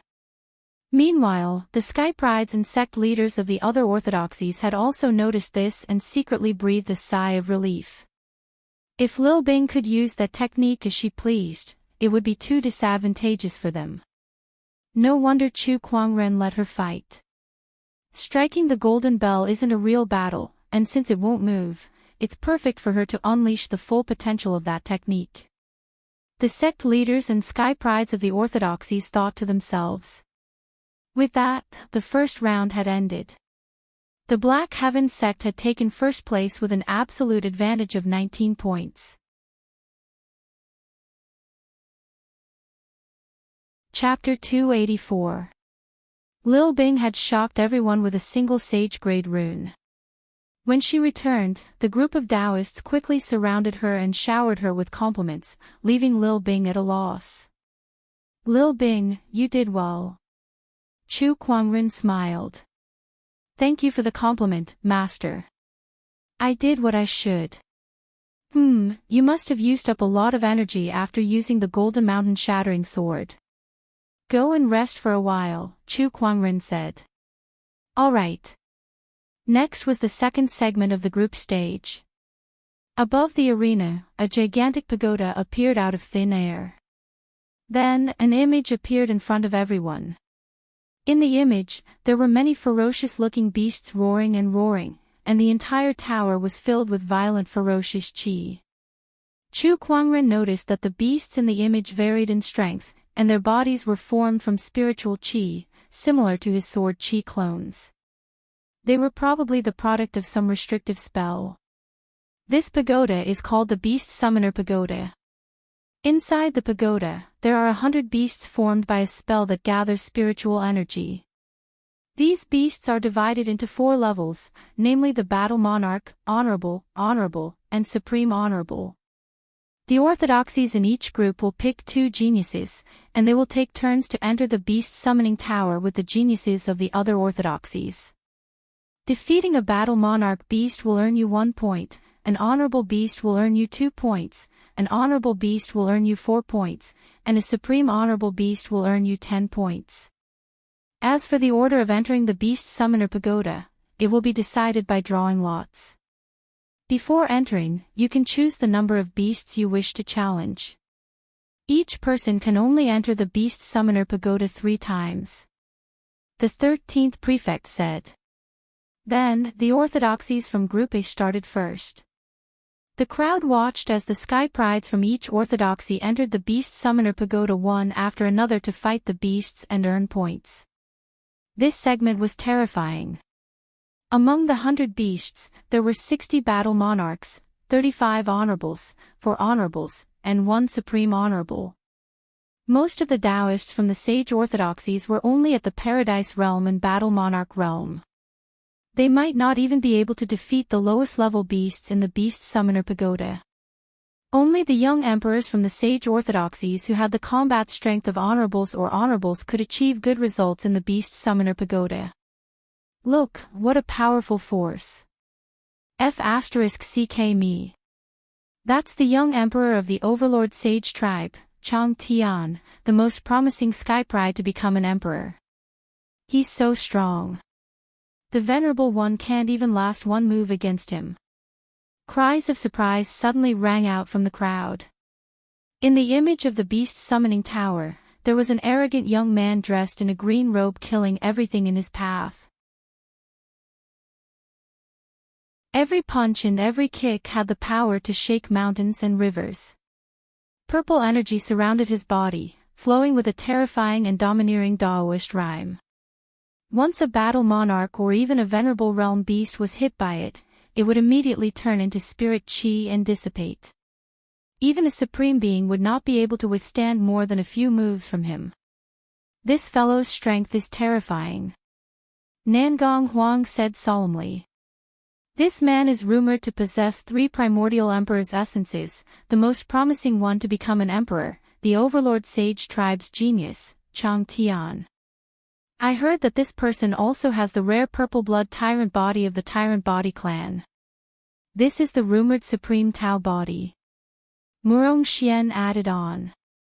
Upon hearing that, Chu Kuangren's interest was piqued. He watched Chang Tian's battle with a strange expression on his face. That's it. That's it. This is the most promising sky pride to become an emperor. Forget it, I must be asking for too much. I should be more objective. This person's strength is one of the best among the younger generation, and he even has a supreme Tao body. Becoming a sage shouldn't be a problem for him. Chu Kuangren felt that he should not always use his own standards to measure others. After all, not everyone had cheats like him. Chang Tian's strength was indeed not bad. He was the 4th person to enter the Beast Summoning Tower, and he chose to challenge 50 beasts. There were even 4 supreme beings and 1 supreme being level demonic beast among them, and he had actually taken care of all of them. His unparalleled strength amazed everyone at the scene. The Overlord Sage tribe's leader was even more delighted. Everyone at the scene looked at the murderous young Emperor Chang Tian, who walked out of the Beast Summoning Tower with a fearsome look in their eyes. This person is definitely a formidable foe. His combat strength is not to be underestimated. When Chang Tian walked out of the Beast Summoning Tower, his tiger-like gaze swept across the Sky Prides at the scene. All the Sky Prides who met his gaze could not help but be intimidated by his aura and subconsciously took 2 steps back. A gathering of Sky Prides. It's nothing much. Chang Tian sneered with an arrogant attitude. Then, he looked at Chu Kuangren at the skybox with battle intent in his eyes. In this world, perhaps only you are worthy to be mentioned in the same breath as me. Chu Kuangren was stunned at that. He then turned to Lan Yu beside him and asked, was he talking to me just now? Master, I think so. Can't youngsters nowadays have some self-awareness? Do they really think they can be mentioned in the same breath as me just because they have some talent?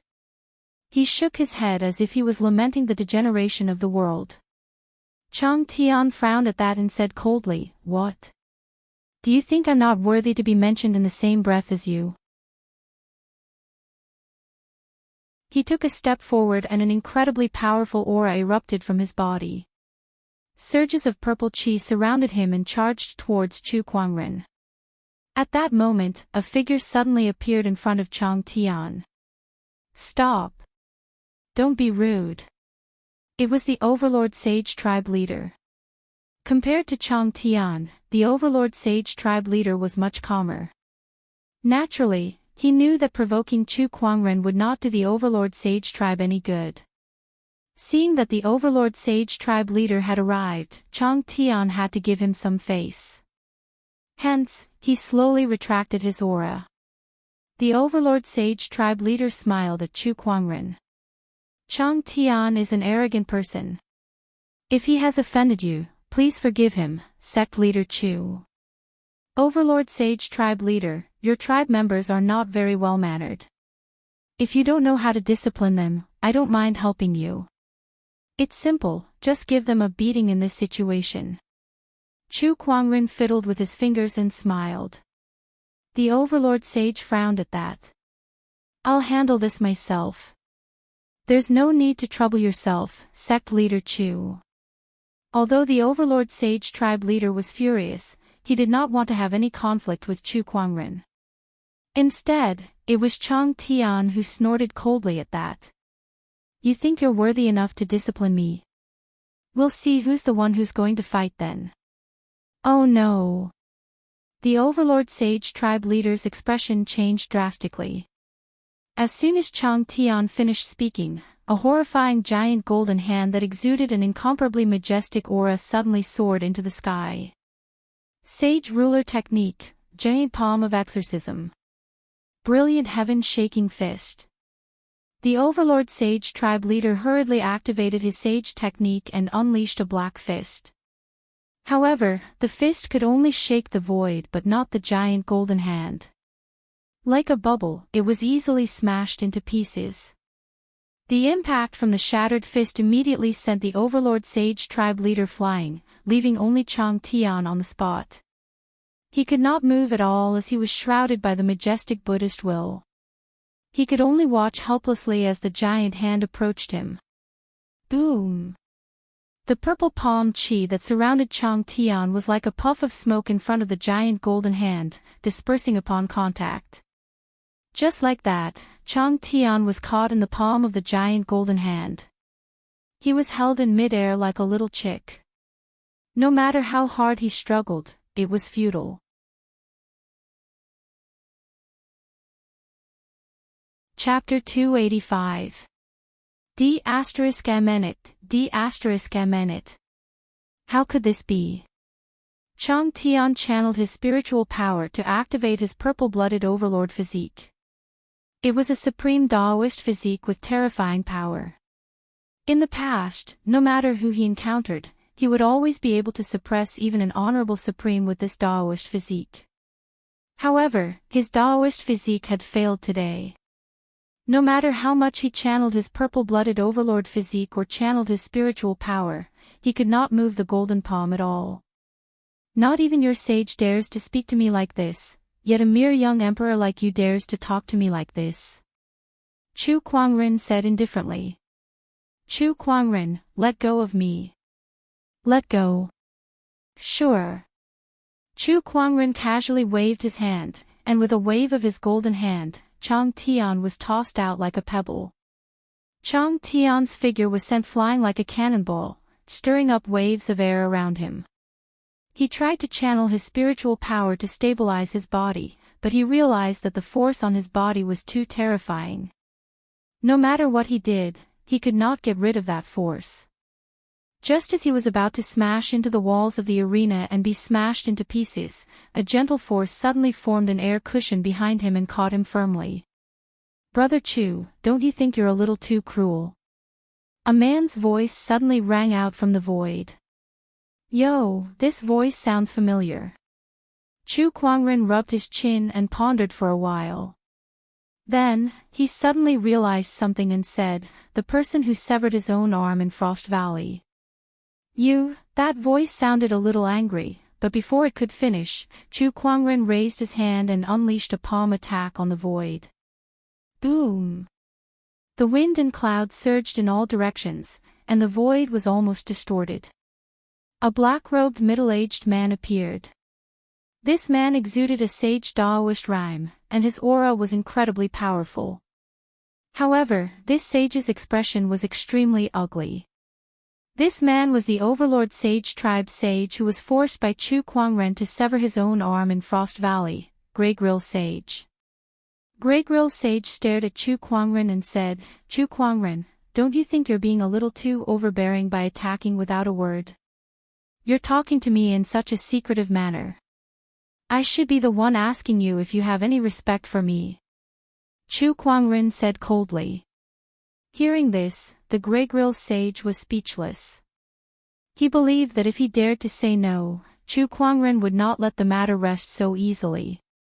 Thinking back to the time when he was forced to cut off one of his arms in the clear Frost Valley, the arm that he had painstakingly reattached could not help but ache dully. Chu Kuangren, this is the first city, and the competition is still ongoing. How about we both take a step back and let this matter rest? What do you say? The Grey Grill Sage had no choice but to give in to Chu Kuangren since his young emperor was being tortured and forced to show himself. However, the Grey Grill Sage still did not want to clash with Chu Kuangren, so he could only give in. Fellow Daoist Chu, you still have to compete. Please stop. The 3 referees of the hegemony tournament also started to persuade him. It's not that I'm unreasonable, but as the Black Heaven sect leader, I can't just ignore the fact that a junior has offended me, can I? Chu Kwangren said slowly. Everyone looked at the sky. Everything started because he provoked Chu Kwangren. Now, it was up to him to make Chu Kwangren stop. Chang Tian's expression kept changing, and he was so angry that his face twitched. Give in to Chu Kwangren and continue with the competition. A real man knows when to yield. Don't ruin the big picture just because of a moment of anger. The Grey Grill Sage's voice echoed in Chang Tian's ears. He took a deep breath and said, Fellow Daoist Chu, what did you just call me? Chu Kwangren said indifferently, the word fellow Daoist is used to describe cultivators of the same level. Are you and I equal in status? In the face of Chu Kwangren's aggressiveness, the Grey Grill Sage could only suppress his anger. Sect Leader Chu, I apologize for offending you just now. Please forgive my recklessness, Sect Leader Chu. You put it nicely, but deep down, you probably want to cut me into 1,000 pieces. But that's fine, you can only think about it in your heart. Chu Kwangren smiled and then ignored the Grey Grill Sage. Seeing that the matter was over, the crowd heaved a sigh of relief. If Chu Kwangren really wanted to cause trouble, unless all the sages behind the orthodoxies joined forces, who could stop him? All right, let the competition continue. The 13th prefect said. The crowd had yet to recover from the shock. The strength that Chu Kwangren had shown them was too terrifying.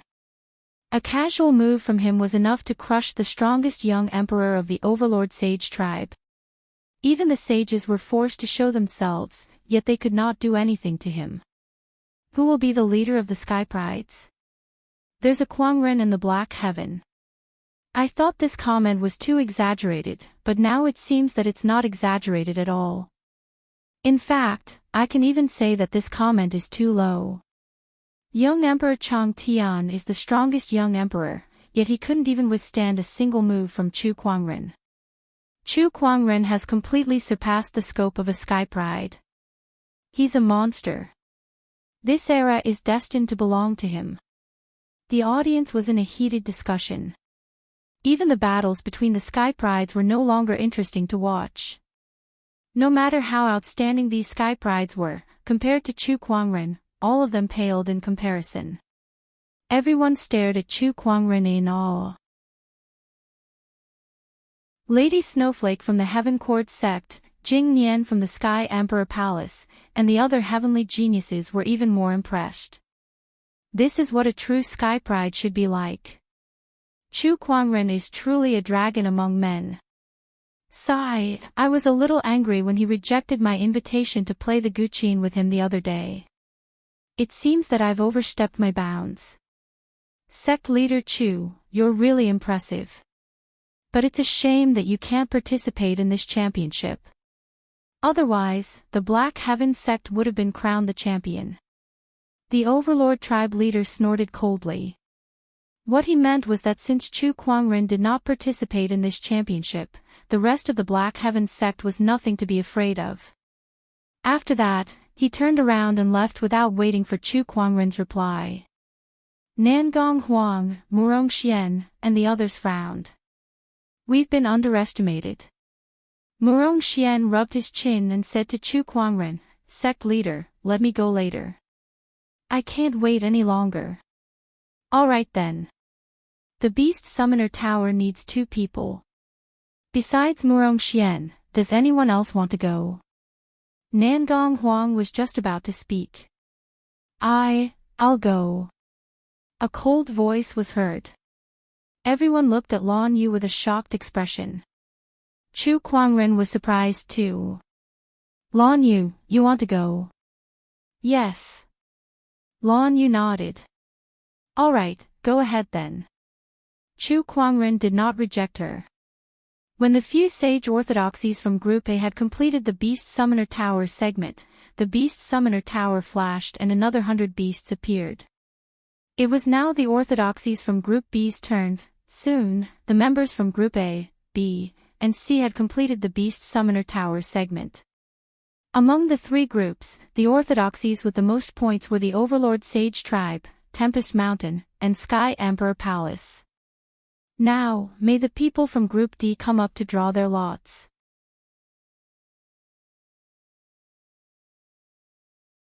Chapter 286.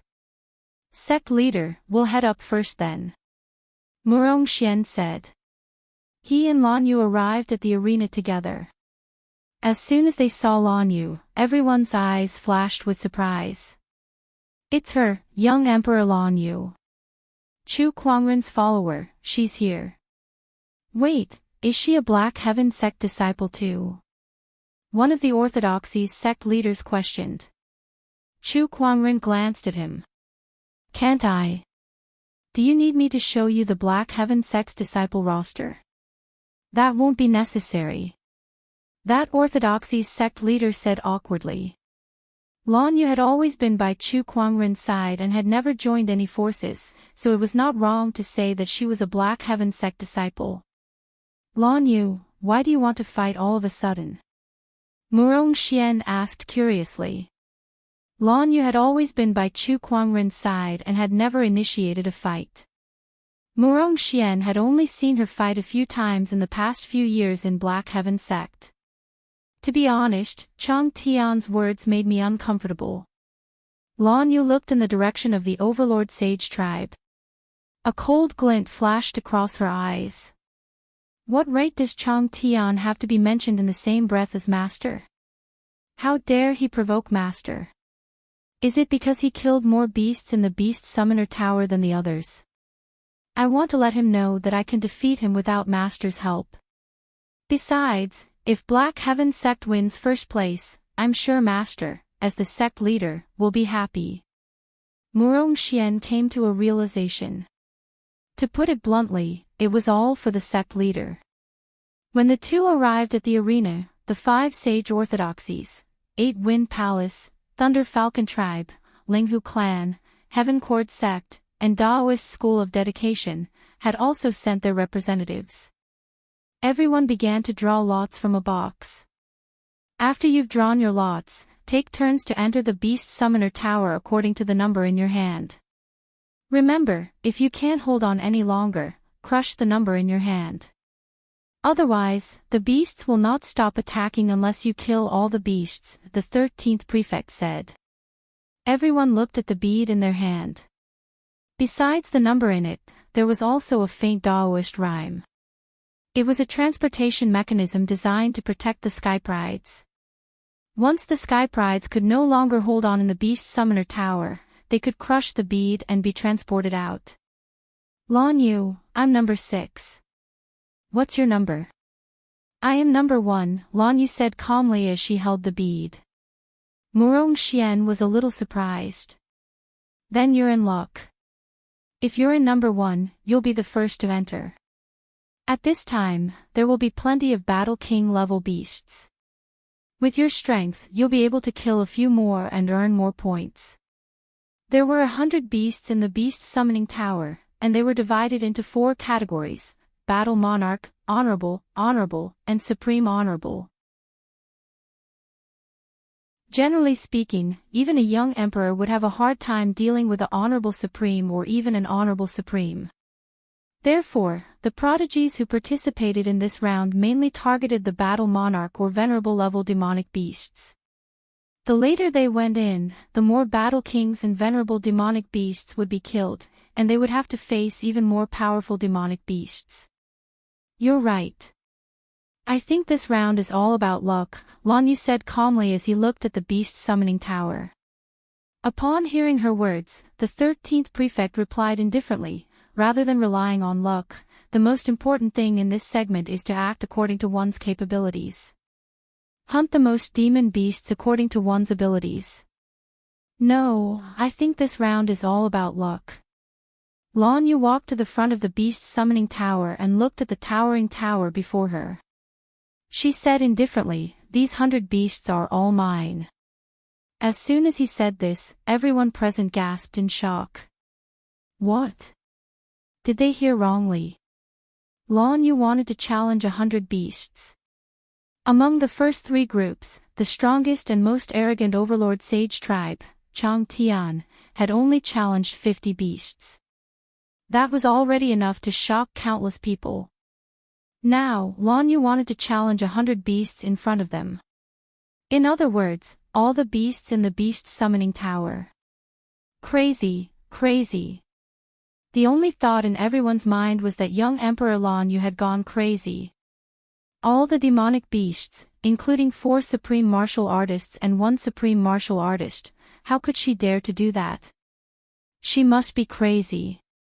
Are all the people around Chu Kuangren crazy? The audience erupted into a flurry of discussion. Meanwhile, in the skybox, Chu Kuangren was stunned when he heard that Lan Yu wanted to challenge 100 beasts. Then, he laughed out loud. This B***** has been with me for a long time. Her style of doing things is becoming more and more like mine. Chu Kuangren laughed. Beside him, Nangong Huang and the others smiled bitterly. Sect leader, aren't you worried at all? That's 100 beasts we're talking about. Can Lan Yu really handle it? Yeah, there's even an honorable supreme among them. Compared to Nangong Huang and the others who were worried, Chu Kuangren was much calmer. He said, don't worry. I know Lan Yu better than any of you. Since she's doing it, it means she's confident. Watch carefully. She's going to shine today.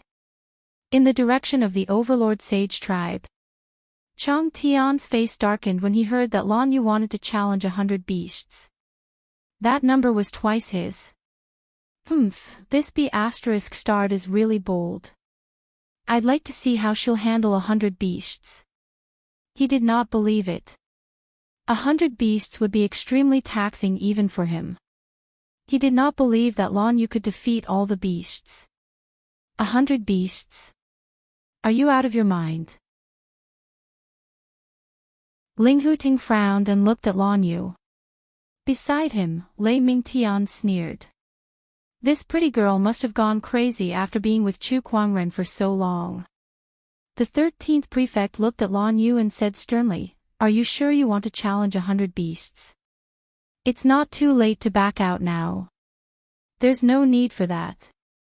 It's just 100 beasts. No one's going to collect your corpse if you die. The 13th prefect snorted. He was starting to think that the Black Heaven sect was here to cause trouble. In the previous round, the Black Heaven sect sent an outer sect disciple to participate, and now Lan Yu wanted to challenge 100 beasts.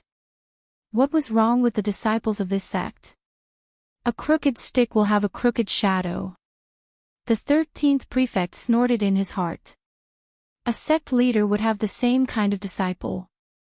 To him, these people must have learned from Chu Kuangren. Lan Yu did not know what the 13th prefect was thinking. She came to the beast summoner tower and casually threw the bead on the ground. This scene made everyone suck in a breath of cold air. That bead was a life-saving mechanism. She threw it away just like that. Is she really confident that she can defeat all the beasts, or is she just going to stake it all on this? F***ck me, it's just a competition. She doesn't have to put her life on the line. Isn't this a little too crazy? Lan Yu, who is this B****? Don't you know? She's the sky pride that the divine predictor said is comparable to the emperors of old.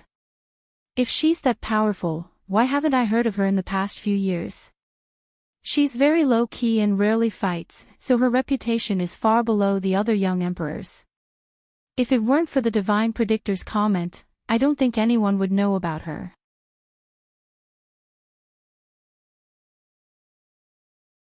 Chapter 287. In the Beast Summoning Tower. As soon as Lan Yu walked in, she was greeted by more than 10 wolf-like beasts, each of them emitting a powerful aura. These were all battle monarch-level beings. Roar, roar. The wolf-like beasts roared, sending out sound waves that felt like they were real. Lan Yu had changed into a set of silver-white armor and held a glowing scepter in her hand. Her body was shrouded in an endless divine glow, making her look like a valkyrie. As soon as the scepter landed, an extremely dense light-based Daoist rhyme spread out.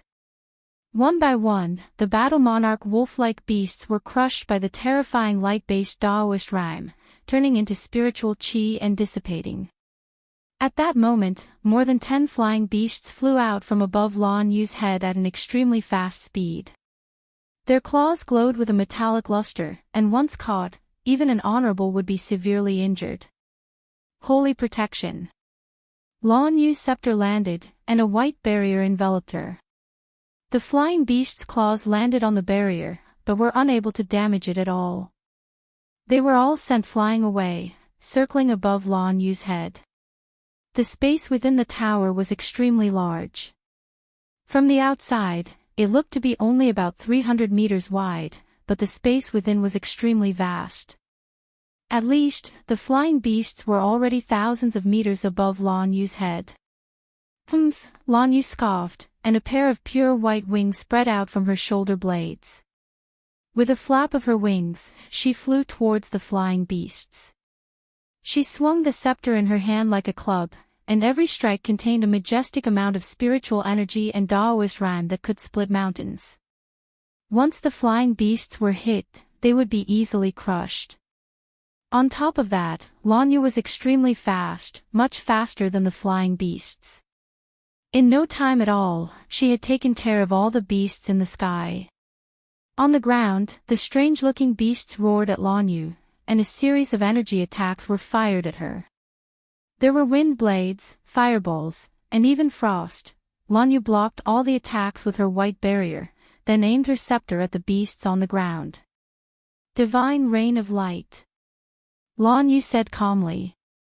A majestic light-based Daoist rhyme and spiritual energy gathered at the tip of the scepter, forming a huge white ball of light. Countless white light beams shot out like raindrops, sweeping all the demonic beasts in the tower from all directions.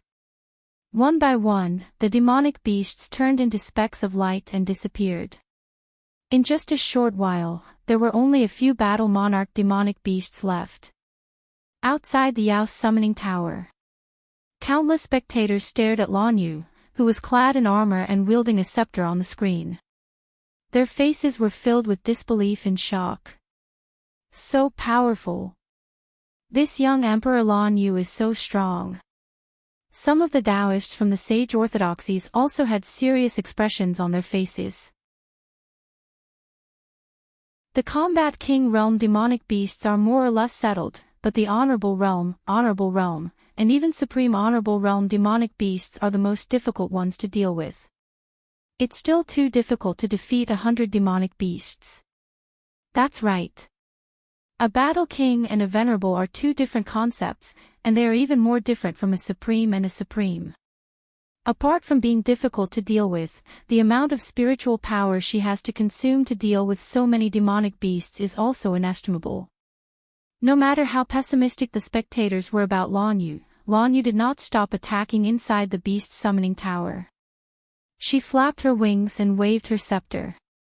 Rays of Daoist rhymes exploded from her body as she unleashed all sorts of techniques. The monstrous beasts were killed one after another. The terrifying strength of the monstrous beasts shocked everyone watching the battle from the outside. Roar! At that moment, a scorching fireball exploded from not too far away towards Lan Yu. It shattered the light barrier and sent her flying. It's an honorable realm demonic beast has made its move. The crowd looked over.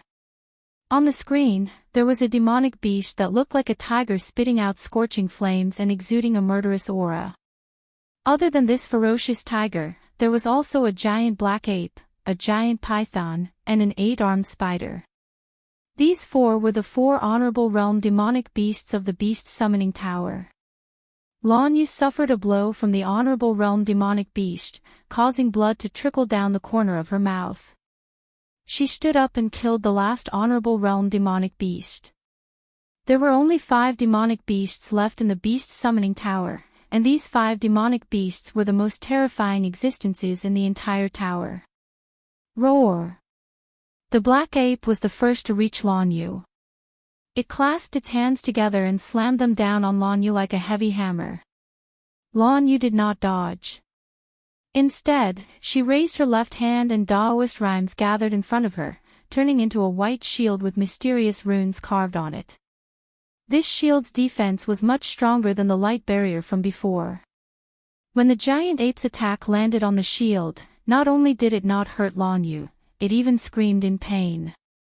White flames burst out of the shield and engulfed the giant ape in the blink of an eye, burning it into a cloud of spiritual energy. Burning light. Lan Yu's eyes turned cold as the shield in her hand dissipated.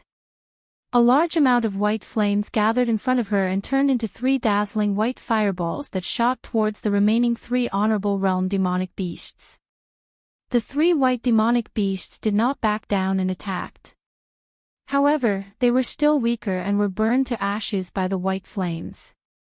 The crowd in the beast summoning tower was shocked.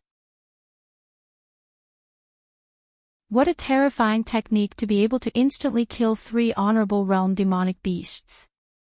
This Lan Yu is too powerful. Yeah, even the young Emperor Chang Tian is only so-so. In the skybox, Chu Kuangren's eyes were filled with admiration. The sage ruler of light's inheritance is indeed suitable for Lan Yu. With the help of the sacred radiant physique, these techniques will be even more terrifying than the sage ruler of light in the future.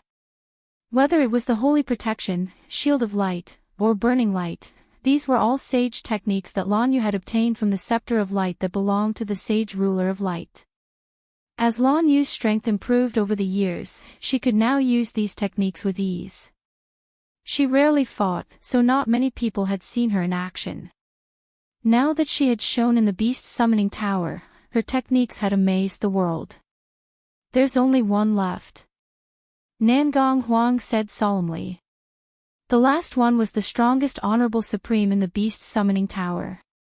Everyone watched with rapt attention. Inside the beast summoning tower, Lan Yu, who had used her sage techniques consecutively, was exhausted. She half knelt on the ground, her face pale and cold sweat dripping from her forehead.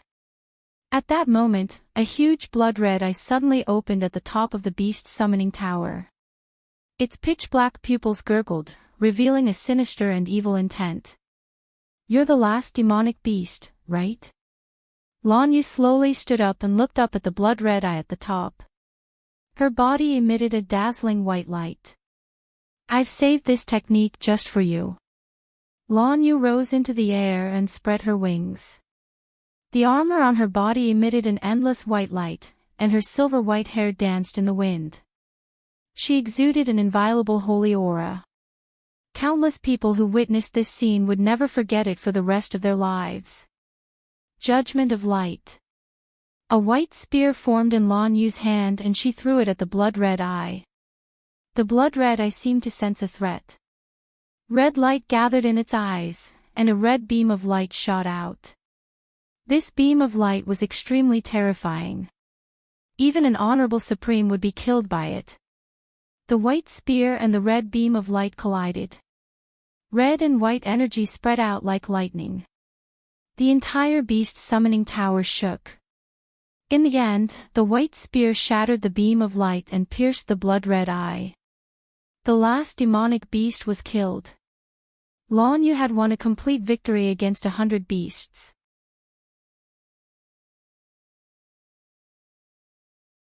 Chapter 288. 1 against 100, a resounding victory. The strength displayed by Lan Yu amazed every spectator. All the Sky Prides were dumbfounded. The moment Lan Yu walked out of the Beast Summoner Tower, the crowd cheered. That's amazing. That's amazing. Who is she? I recognize her. She's the young Emperor Lan Yu. She was once praised by the Divine Predictor as a peerless beauty who could rival the emperors of old. This strength is really terrifying. My God, she's so strong. Everyone looked at the silhouette in the gorgeous silver armor, their eyes filled with amazement, infatuation, excitement, worship, and other emotions. At that moment, Lan Yu was the center of attention. Lan Yu walked out of the beast summoning tower and walked to the Overlord Sage tribe's camp under the dumbfounded gaze of the crowd of sky prides. She lifted her head to look at the Overlord Sage tribe's patriarch, Chang Tian, and the others who wore a gloomy expression on their faces. The Black Heaven sect will win.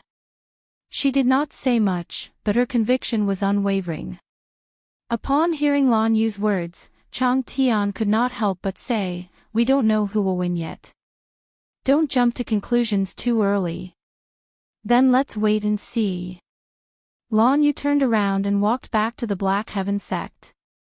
Murong Xian, who was behind her, wanted to cry but had no tears. Why didn't I get a chance to fight again? He wanted to fight in the first round, but Lil Bing beat him to it. In this round, he finally had the chance to fight, but before he could show off his skills, Lan Yu had single-handedly finished the battle. However, compared to him, the people from the other orthodoxies were even more dumbfounded. They did not know what to say. They felt like they were only there to be a backdrop. Lan Yu had single-handedly finished off all the beasts before they even fought. What was the point of continuing? They might as well just raise the white flag and surrender. What the hell is this? She killed all the beasts. How are we supposed to fight then? The people from the other orthodoxies looked at the judges. The three prefects were also caught off guard by this situation. They looked at each other and began to discuss. After a while, the 11th prefect announced, "The second round has ended. The Black Heaven sect has obtained 156 points. The other orthodoxies have 0 points. All the other orthodoxies were dissatisfied. Why?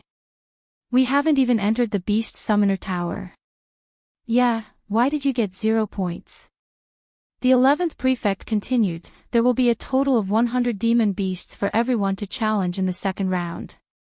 Once the 100 demon beasts are exhausted, or everyone has used up the number of times they can enter the Beast Summoning Tower, this round will be considered over. Now, the Black Heaven sect has eliminated all the beasts.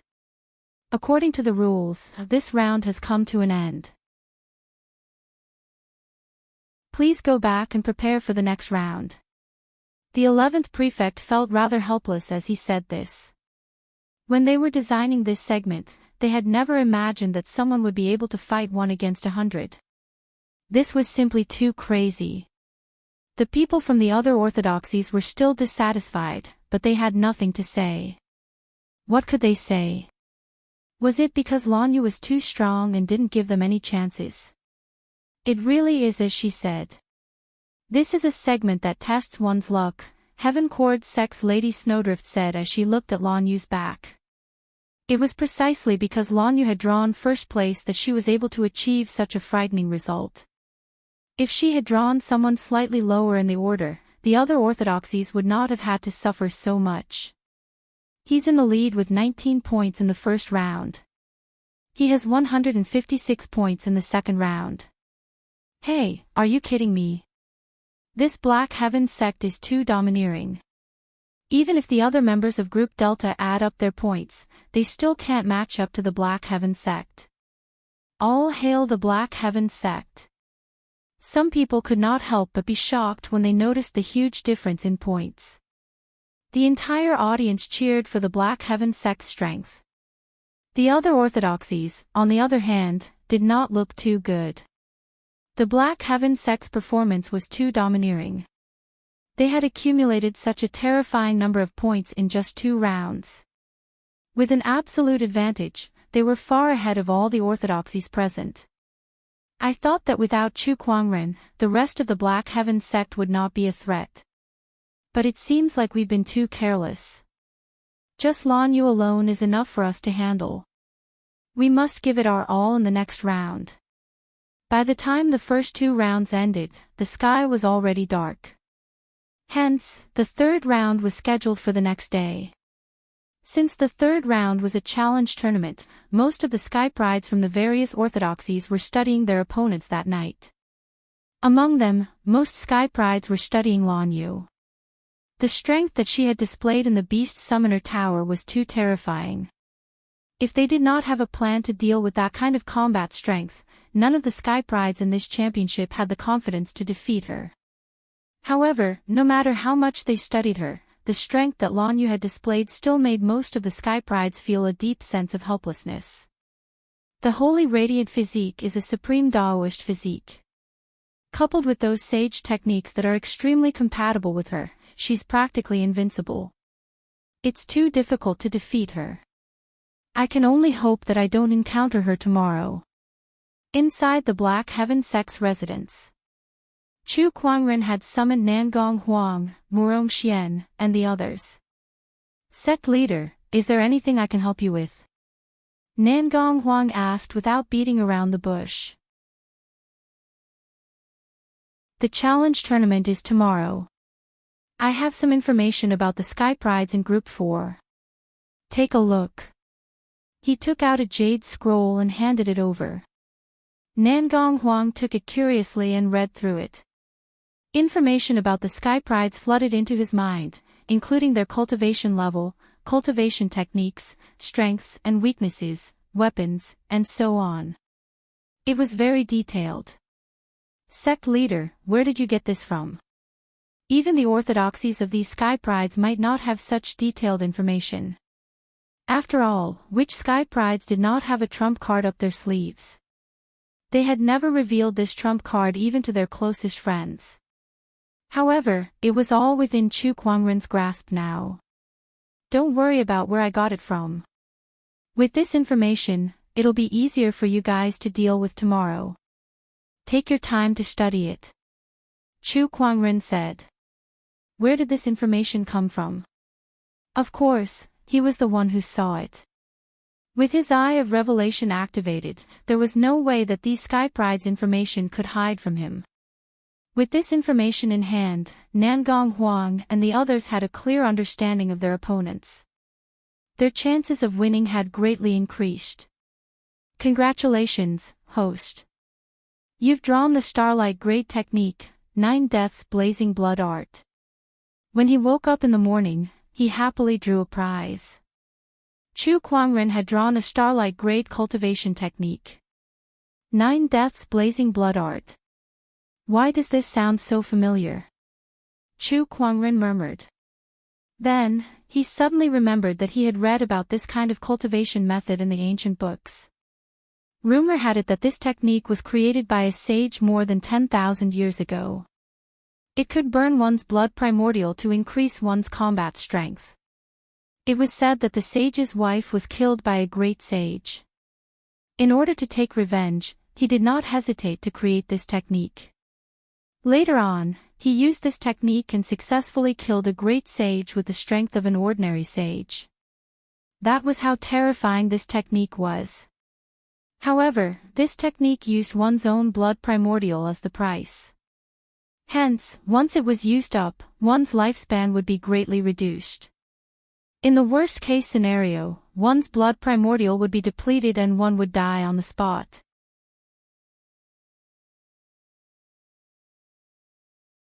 Chapter 289. The 9 Deaths Blazing Blood Art is a great technique.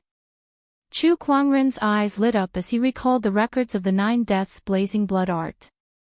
The 9 Deaths Blazing Blood Art was a taboo technique for ordinary cultivators, but it was a great help to him. Burning one's life force.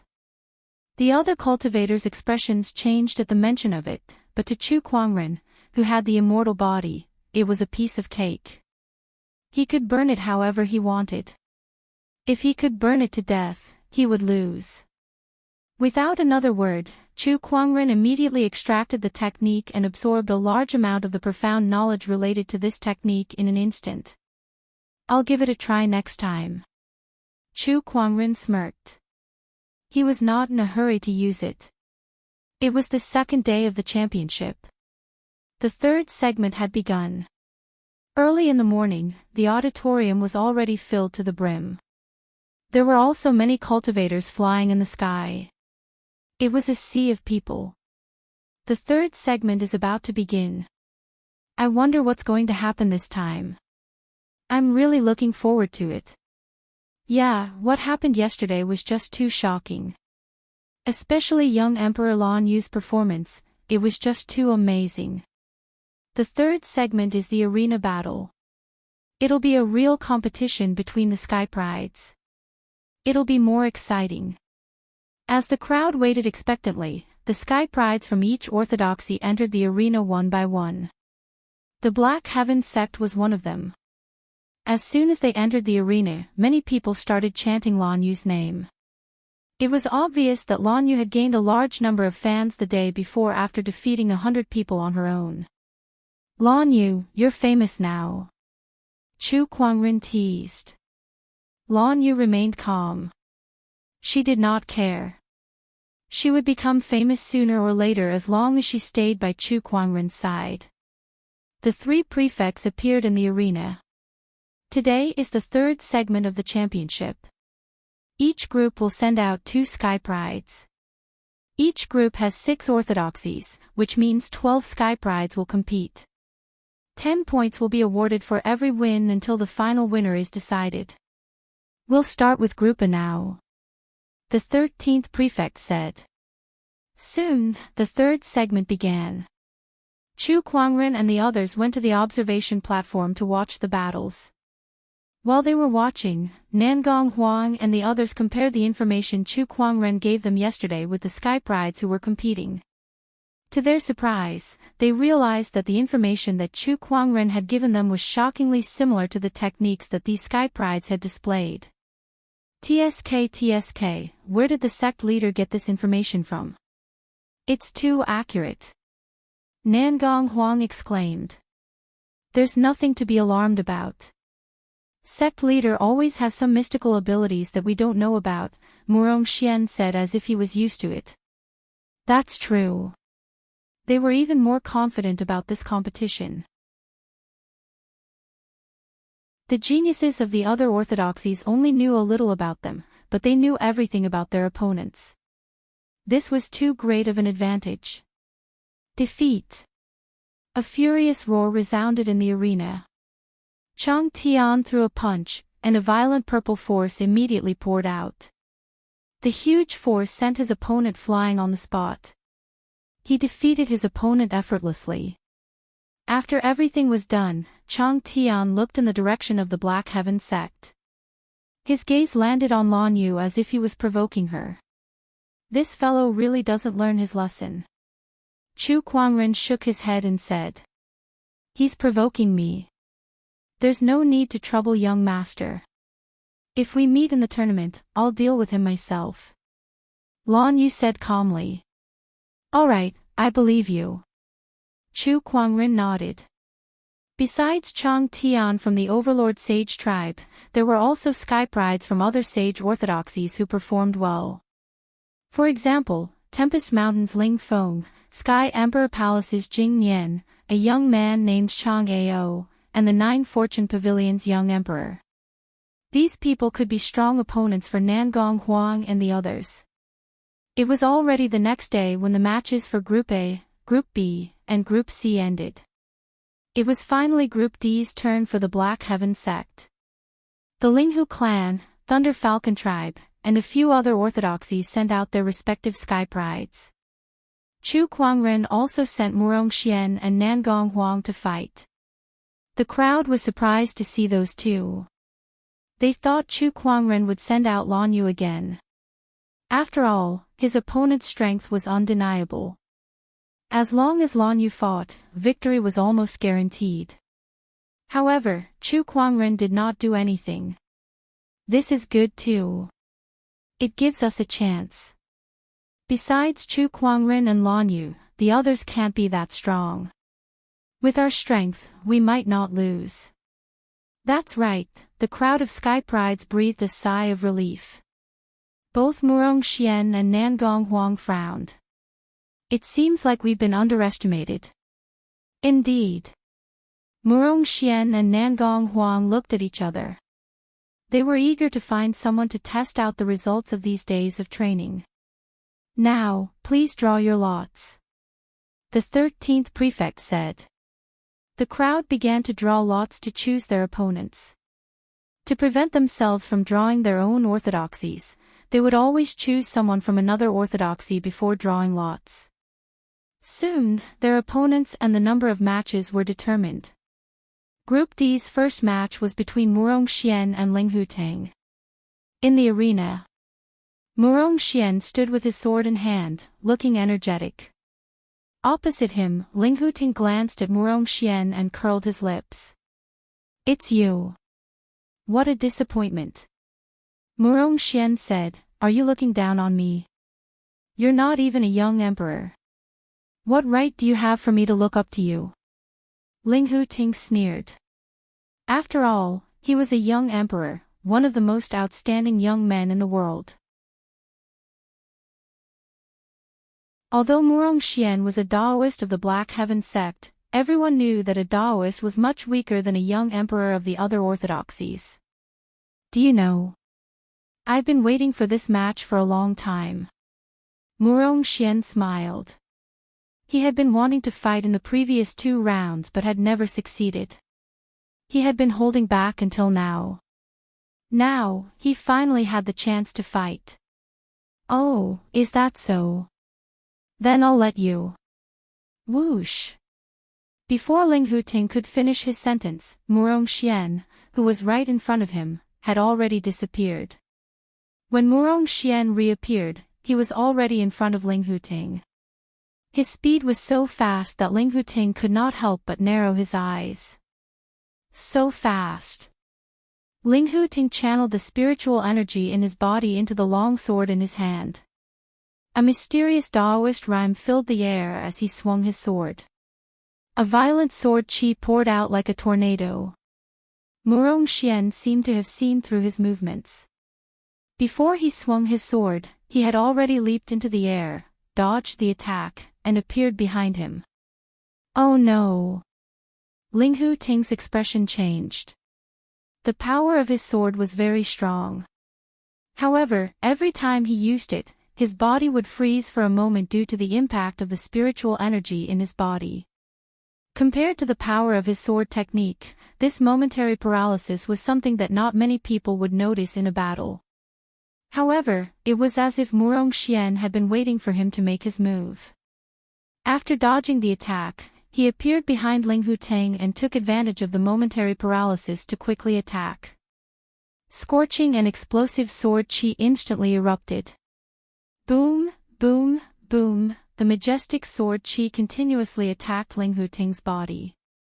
In an instant, he was sent flying and crashed into a wall far away. "I'm going to kill you!" Ling Huteng roared in anger. When his body recovered from the paralysis, he was about to counterattack. However, he saw 6 huge fireballs above Murongxian's head, looking extremely imposing. Divine 9 Suns Technique, 6 Sun Slash. 6 huge fireballs wrapped in sword chi shot out, smashing into Ling Huteng's body one after another. When everything had dissipated, Ling Huteng's entire body was charred black as he lay on the ground. His eyes had rolled back and he had fainted.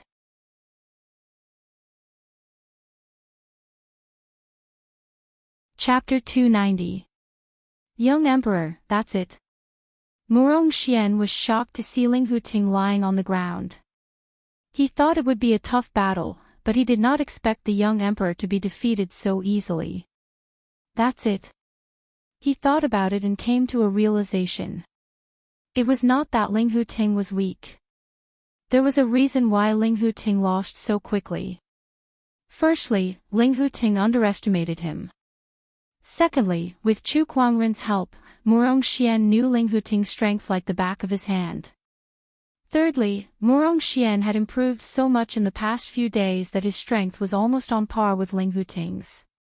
When 2 people had similar strength, one underestimated his opponent while the other attacked with full force. One knew nothing about his opponent while the other knew everything about him. It made sense for Ling Huteng to lose so quickly. Murongxian could understand it, and some of the sect leaders and skyprides could too. However, most of the audience did not. All they saw was Murongxian's powerful attack and defeat the young Emperor Ling Huteng in the blink of an eye. This kind of terrifying and peerless combat strength caused everyone to exclaim in admiration. Oh my god, who is this person? He defeated Ling Huting in just a few moves. How did the Black Heaven sect have such a powerful sky pride? That's too scary. Murong Xian. I know him. I heard that Chu Kuangren killed 2 sages in the Murong clan a year ago because of him. Oh my god, the Black Heaven sect was way ahead with 19 points in the first round. In the second round, Lan Yu fought 100 people alone and took all the points. Now, Murong Xian defeated the young emperor in just 2 to 3 moves. Is the Black Heaven sect on drugs? This is too crazy. Murong Xian enjoyed the cheers and praises from the crowd. He opened his arms and said, "The Black Heaven sect is the strongest. No one can stop us. We will definitely win this hegemony tournament." His declaration of victory pushed the atmosphere to its peak.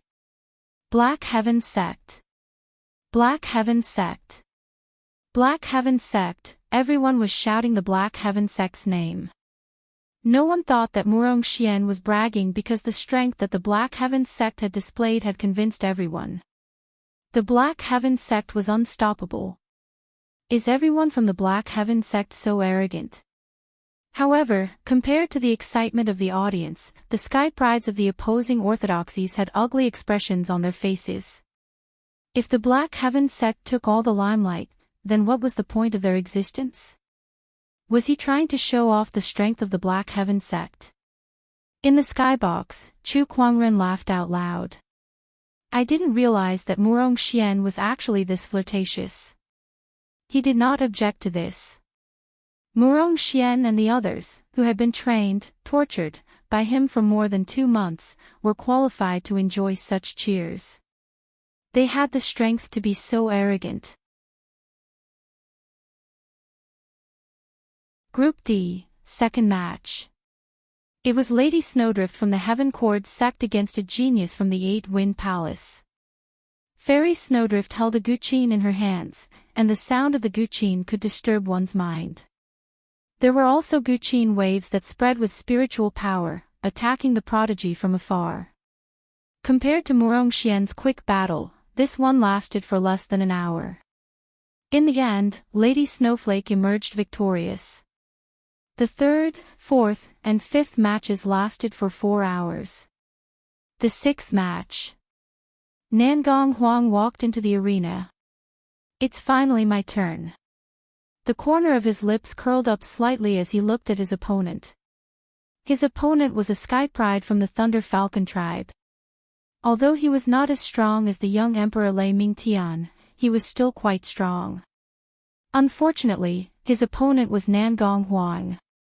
Thunder Falcon tribe, I remember you had 2 young emperors in the past, right?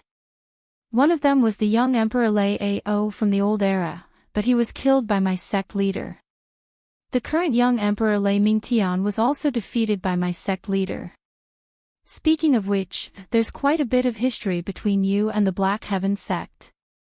Nangong Huang smiled faintly. Cut the crap. Bring it on. The sky pride from the Thunder Falcon tribe stared at Nangong Huang with a solemn expression.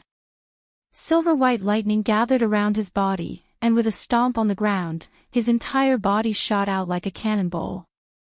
Nangong Huang swung the deep abyss rainbow in his hand towards the void, and a surge of sword chi exploded like a tsunami. The area of attack covered half of the arena, and the sky pride from the Thunder Falcon tribe was sent flying. With just one slash, the sky pride from the Thunder Falcon tribe was sent flying. His body was cut by the sword chi, and he could no longer fight. Sage technique, tidal sword technique. Nangong Huang sheathed his long sword and smiled faintly. He ignored the Thunder Falcon tribe's sky pride, sheathed his sword, and turned around to leave. All that was left was the cheering audience. The Black Heaven sect won again. One slash, just one slash. That's amazing. No one can stop the Black Heaven sect now. Sage technique. A sage technique that's never been seen before. Which sage from the Black Heaven sect created this new technique? Some of the Orthodoxy's sect leaders who knew about the Black Heaven sect were puzzled. Every Orthodoxy only had a few sage techniques. It was the same for the Black Heaven sect. However, they had never seen the sage technique that Nan Gong Huang used before. There were two possibilities. It was either Nan Gong Huang's own opportunity, or the Black Heaven sect had gained another sage technique. If it was the latter, it meant that Nan Gong Huang was not the only one who knew this sage technique. The other disciples of the Black Heaven sect might also know this sage technique. At that thought, the sect leaders of several orthodoxies narrowed their eyes. Had the Black Heaven sect grown so powerful without them realizing it? 6 orthodoxies, 12 sky prides, and 6 of them had already won. The 6 of them were Nan Gong Huang and Murong Xian from the Black Heaven sect, Lei Mingtian from the Thunder Falcon tribe, Lady Snowflake and Xiao Tianai from the Heaven Cord sect, and Li Yin from the Supremacy Dao Palace. As for the Linghu clan and 8 Wind Palace, none of them advanced to the next round. Especially the Linghu clan, their young emperor had been knocked unconscious by Murong Xian in just a few moves. They had lost all face. The 6 of them drew lots again for a new round of matches. Lei Mingtian. Nan Gong Huang looked at the opponent he drew and could not help but look surprised. Looks like the Black Heaven sect and the Thunder Falcon tribe are fated to meet each other again. My opponent is Lady Snowflake from the Heaven Cord sect. Tisk, it's quite embarrassing to hit a woman. Murong Xian laughed. Then I hope Brother Murong will go easy on me. Lady Snowflake walked towards Murong Xian and smiled faintly. Not a problem. We're in the first round and it's about to start, Murong Xian said as he noticed the number of matches. Soon, the remaining Sky Prides left the arena. Murong Xian and Lady Snowflake stood about 10 feet apart from each other. Begin. The judge gave the order. Lady Snowflake immediately took out her guqin and plucked the strings with all 10 fingers. Guqin notes turned into sharp blades that sliced through the air. Heavenly Radiant Sword Technique. Murong Xian growled as his Crimson Sun Daoist physique was activated to its limit. A grand sun phenomenon appeared in the sky. With a slash of his sword, a majestic sword chi wrapped in a brilliant heavenly might slashed towards Lady Snowflake. Wherever it went, the guqin notes and sharp blades were shattered. Lady Snowflake's beautiful eyes widened when she saw this. Her first move was an ultimate move. Is this what you mean by going easy on me?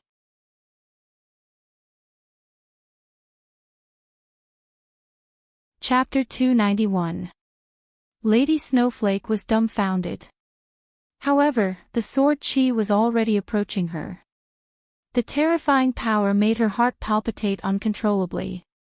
She plucked the strings of her fingers and a terrifying guqin sound erupted. Ripples appeared in the void as the guqin sound mixed with sharp blades attempted to block Murong Xian's sword chi. However, it was futile. In the end, Lady Snowflake was sent flying by the sword chi.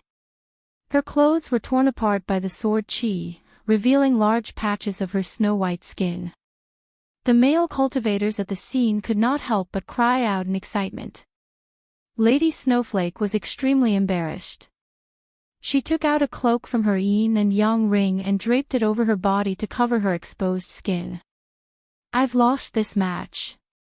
Lady Snowflake quickly calmed herself down and said. The Black Heaven sect had won another match. The second match of the second round of the third segment. It was Nan Gong Huang versus Lei Mingtian. Both of them stood in the arena with extremely powerful Daoist rhymes emanating from their bodies, intertwining and colliding in the void. Nan Gong Huang, I didn't expect your strength to improve to such a level in just over a year. And that Murong Xian is also impressive. Lei Mingtian said calmly. Did you come up here just to praise us? Lei Mingtian's expression darkened. The tallest tree in the forest will be destroyed by the wind. Do you people from the Black Heaven sect really think that no one can stop you? In any case, it won't be you. Nangong Huang took out the saint-level deep pool rainbow, and the sword-based Daoist rhymes on his body rose rapidly. Soon, it overpowered Lei Mingtian. Lei Mingtian's expression changed and he attacked first. As he punched out, a violent force of lightning poured out. Tidal sword technique. Nangong Huang attacked and his sword chi whistled like a tidal wave. The collision of the two forces caused the ground of the entire arena to tremble. Sand and stones were blown by the wind, and dust billowed. The crowd could only see two silhouettes constantly intertwining and colliding with each other in the sandstorm. Each time they collided, a terrifying shockwave would be created. The force of the collision caused the void to tremble. Boom! At that moment, a silhouette was sent flying out of the dust. Lei Mingtian was slammed into the wall. There was a sword mark from his shoulder to his waist that almost cut him in half. How did Nangong Huang improve so quickly? What have they experienced in the past year? Lei Mingtian was in disbelief. In the smoke and dust, Nangong Huang slowly walked out. He held the deep abyss rainbow in his hand as sword chi danced around his body. The young emperor of the Thunder Falcon tribe. He can't even compare to a clone of the sect master. He was sincere in his words. To others, Lei Mingtian was a powerful young emperor. However, compared to Chu Kuangren, he was not even comparable to a sword chi clone. It sounds absurd, but it is true. Because of this, no matter how much progress Nangong Huang, Murong Xian, and the others had made, they did not dare to be complacent. That was because their sect leader was Chu Kuangren. He was a person that they would work hard for and spend their entire lives chasing after. Compared to Chu Kuangren, this little bit of progress they had made was nothing. Damn it! Upon hearing Chu Kuangren's name, Lei Mingtian became even more enraged. He leaped into the air and reverted to his true form. The silvery white lightning that surrounded his body gradually turned into a crimson-red color, making him even more ferocious and violent. Crimson lightning skyfall. With a long roar, Lei Mingtian flapped his wings and a terrifying crimson lightning descended from the sky like a python towards Nangong Huang. The power of that attack was extremely terrifying. The lightning-based Daoist rhyme that emanated from it made every skypride at the scene shudder. Even Nangong Huang had a solemn look on his face. Yin-yang rotation. Sun and moon shattering. Both of Nangong Huang's eyes were flowing with black and white energy. It was his pinnacle Daoist physique, the yin-yang god eye.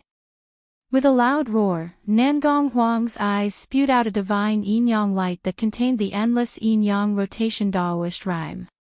The crimson lightning and the divine yin-yang light collided into each other and exploded into a dazzling brilliance. Even the void seemed to be distorted by it. The terrifying shockwave spread out in midair. Both Nangong Huang and Lei Mingtian were affected by the recoil of that energy. Nangong Huang was fine since he only suffered minor injuries.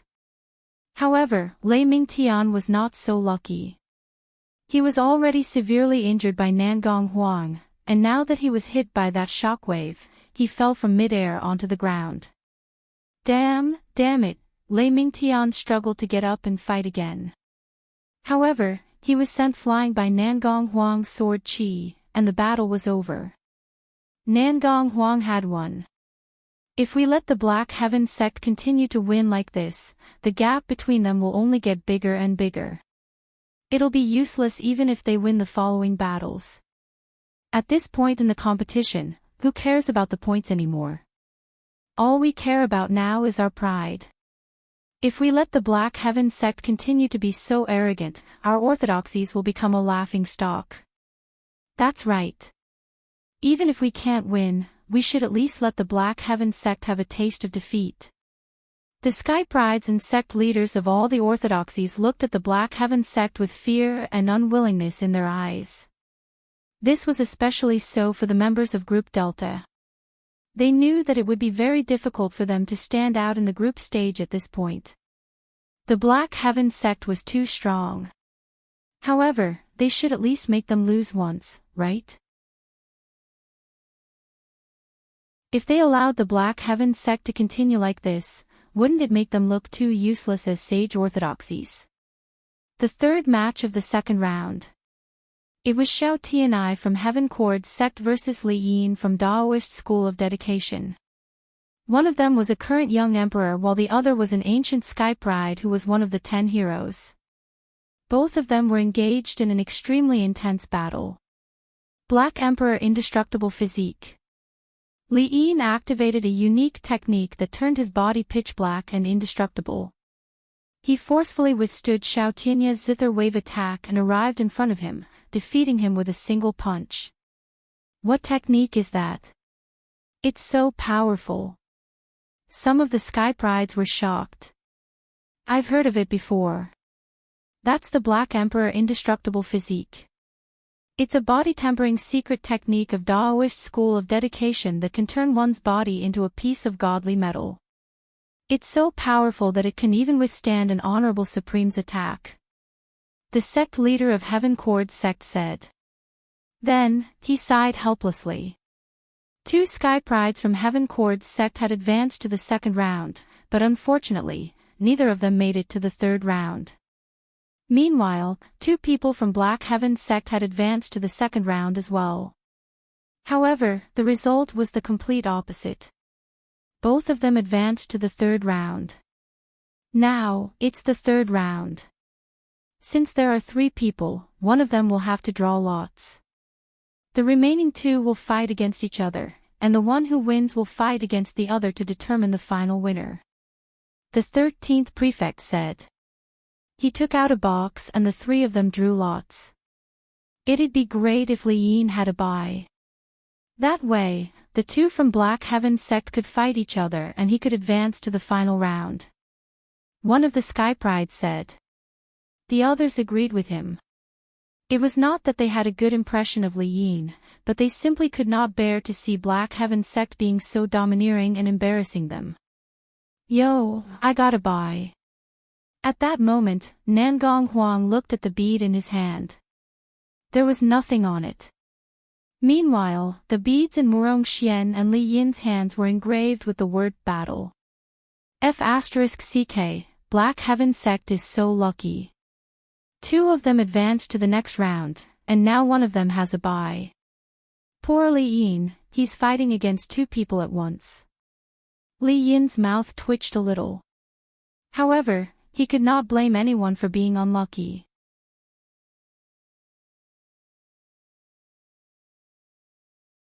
Chapter 292. It was the third round of the championship's third segment. Murong Xian versus Li Yin. Once I defeat you, I'll defeat Nangong Huang. The Black Heaven sect's unstoppable momentum shall end here. Black Emperor Indestructible Physique. Li Yin growled. A powerful surge of energy chi erupted from his body, and a mysterious Daoist rhyme surrounded his body.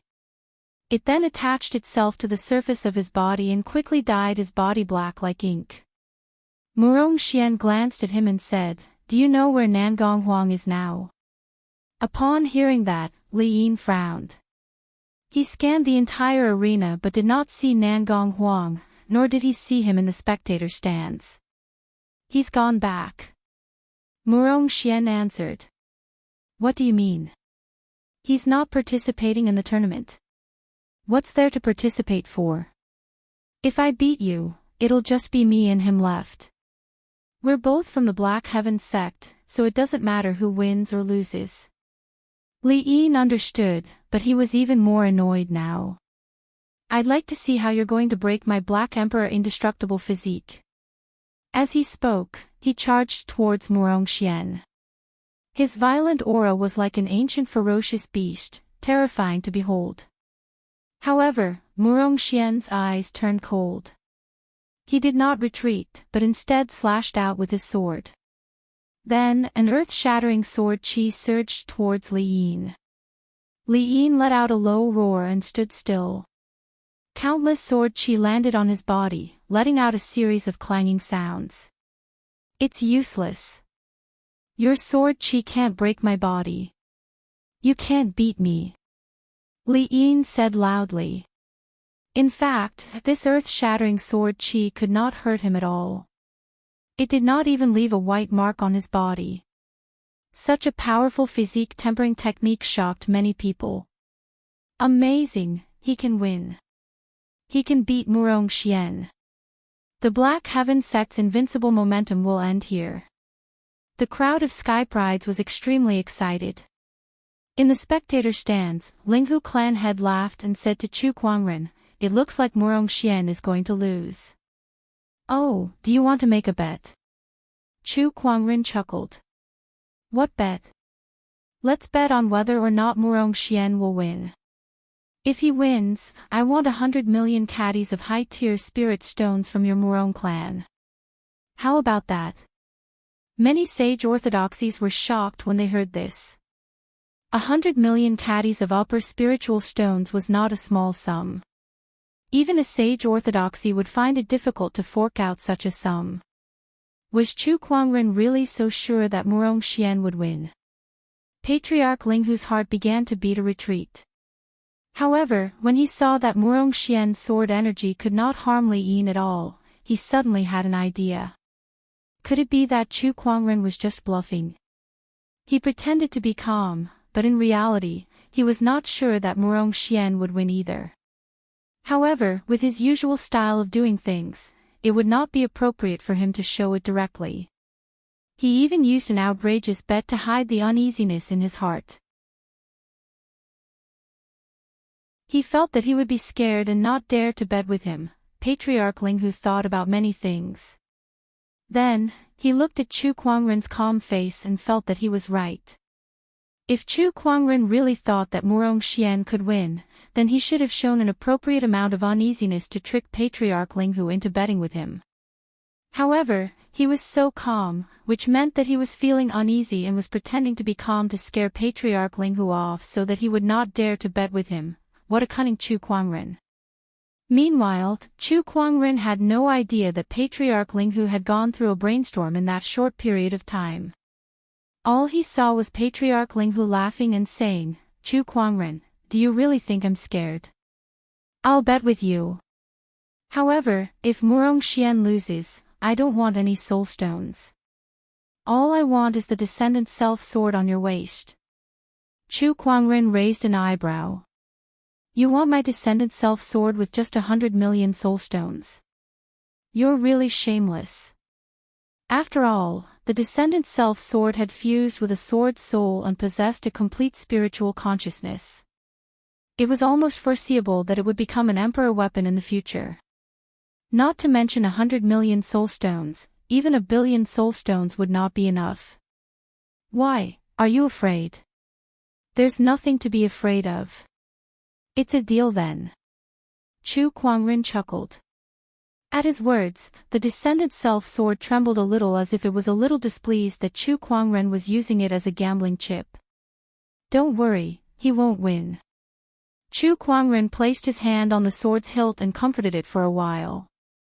Compared to his calmness, Patriarch Linghu was anxious. Chu Kuangren had agreed so readily. Was he really sure that Murong Xian would win? Was his previous speculation wrong? "I'd like to bet with Brother Chu as well." At that moment, a voice came from the void. It was a white-robed elder who had spoken. Everyone looked at him. That elder's surname was Hong, and he was the Sky Emperor Palace Lord. "Oh, even the Sky Emperor Palace is here to join in the fun." "I don't think I've had any dealings with you guys," Chu Kuangren said. "Ha, I'm just a gambler. I couldn't help myself when I heard someone talking about gambling. Please forgive me, Brother Chu." The Sky Emperor Palace Lord chuckled. "It's all right. Since Palace Lord Hong is so interested, I won't reject you. What would you like to bet on, Palace Lord Hong? I'll bet on whether Murong Xian will win. If he loses, I want that little bird on your shoulder. At that, the crowd could not help but look at Lil Red, who was perched on Chu Kuangren's shoulder. They were curious as to why the Sky Emperor Palace wanted that bird. Then, someone thought of something and his eyes narrowed. Don't tell me that's the godly phoenix. The crowd was in an uproar when they heard that. Rumor had it that the godly phoenix had acknowledged Chu Kuangren as its master. A bird that was valued by the Sky Emperor Palace was naturally extraordinary. It was most likely the godly phoenix. You want to bet on the godly phoenix? Do you have what it takes? Chu Kuangren said indifferently. 1 billion top-tier soul stones and 2 sage weapons. The Sky Emperor Palace Lord said something shocking. Compared to Patriarch Linghu, his bet was much bigger.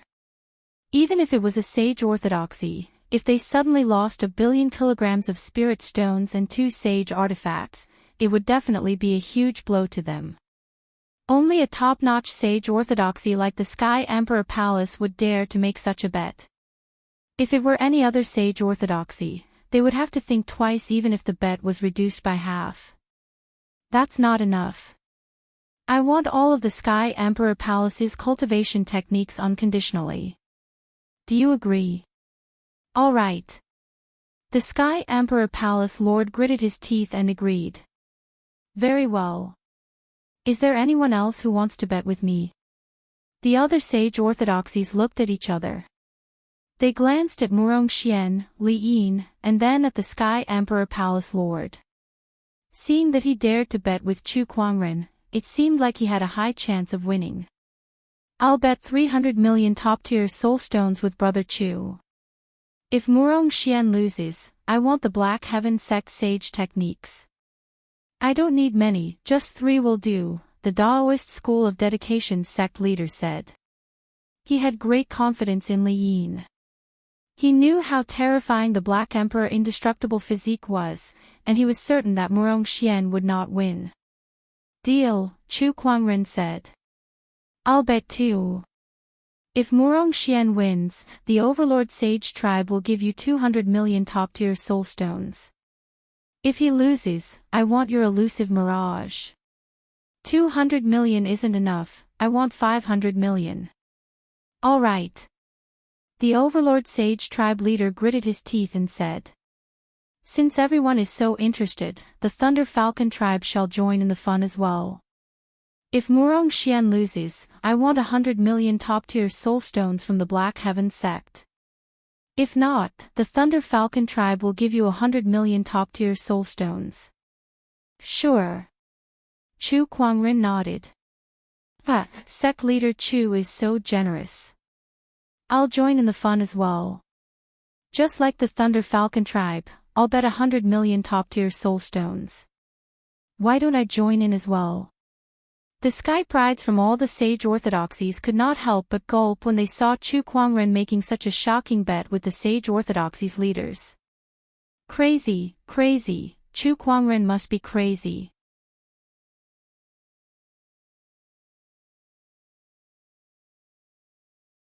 Chapter 293. Crazy, crazy. Chu Kuangren is crazy. The Sky Prides from the sage orthodoxies were dumbfounded when they saw how Chu Kuangren had made such a shocking bet with their sect leader. They could not believe that Chu Kuangren would dare to do such a thing. Out of the 24 sage orthodoxies present, 15 of them had made a shocking bet with Chu Kuangren.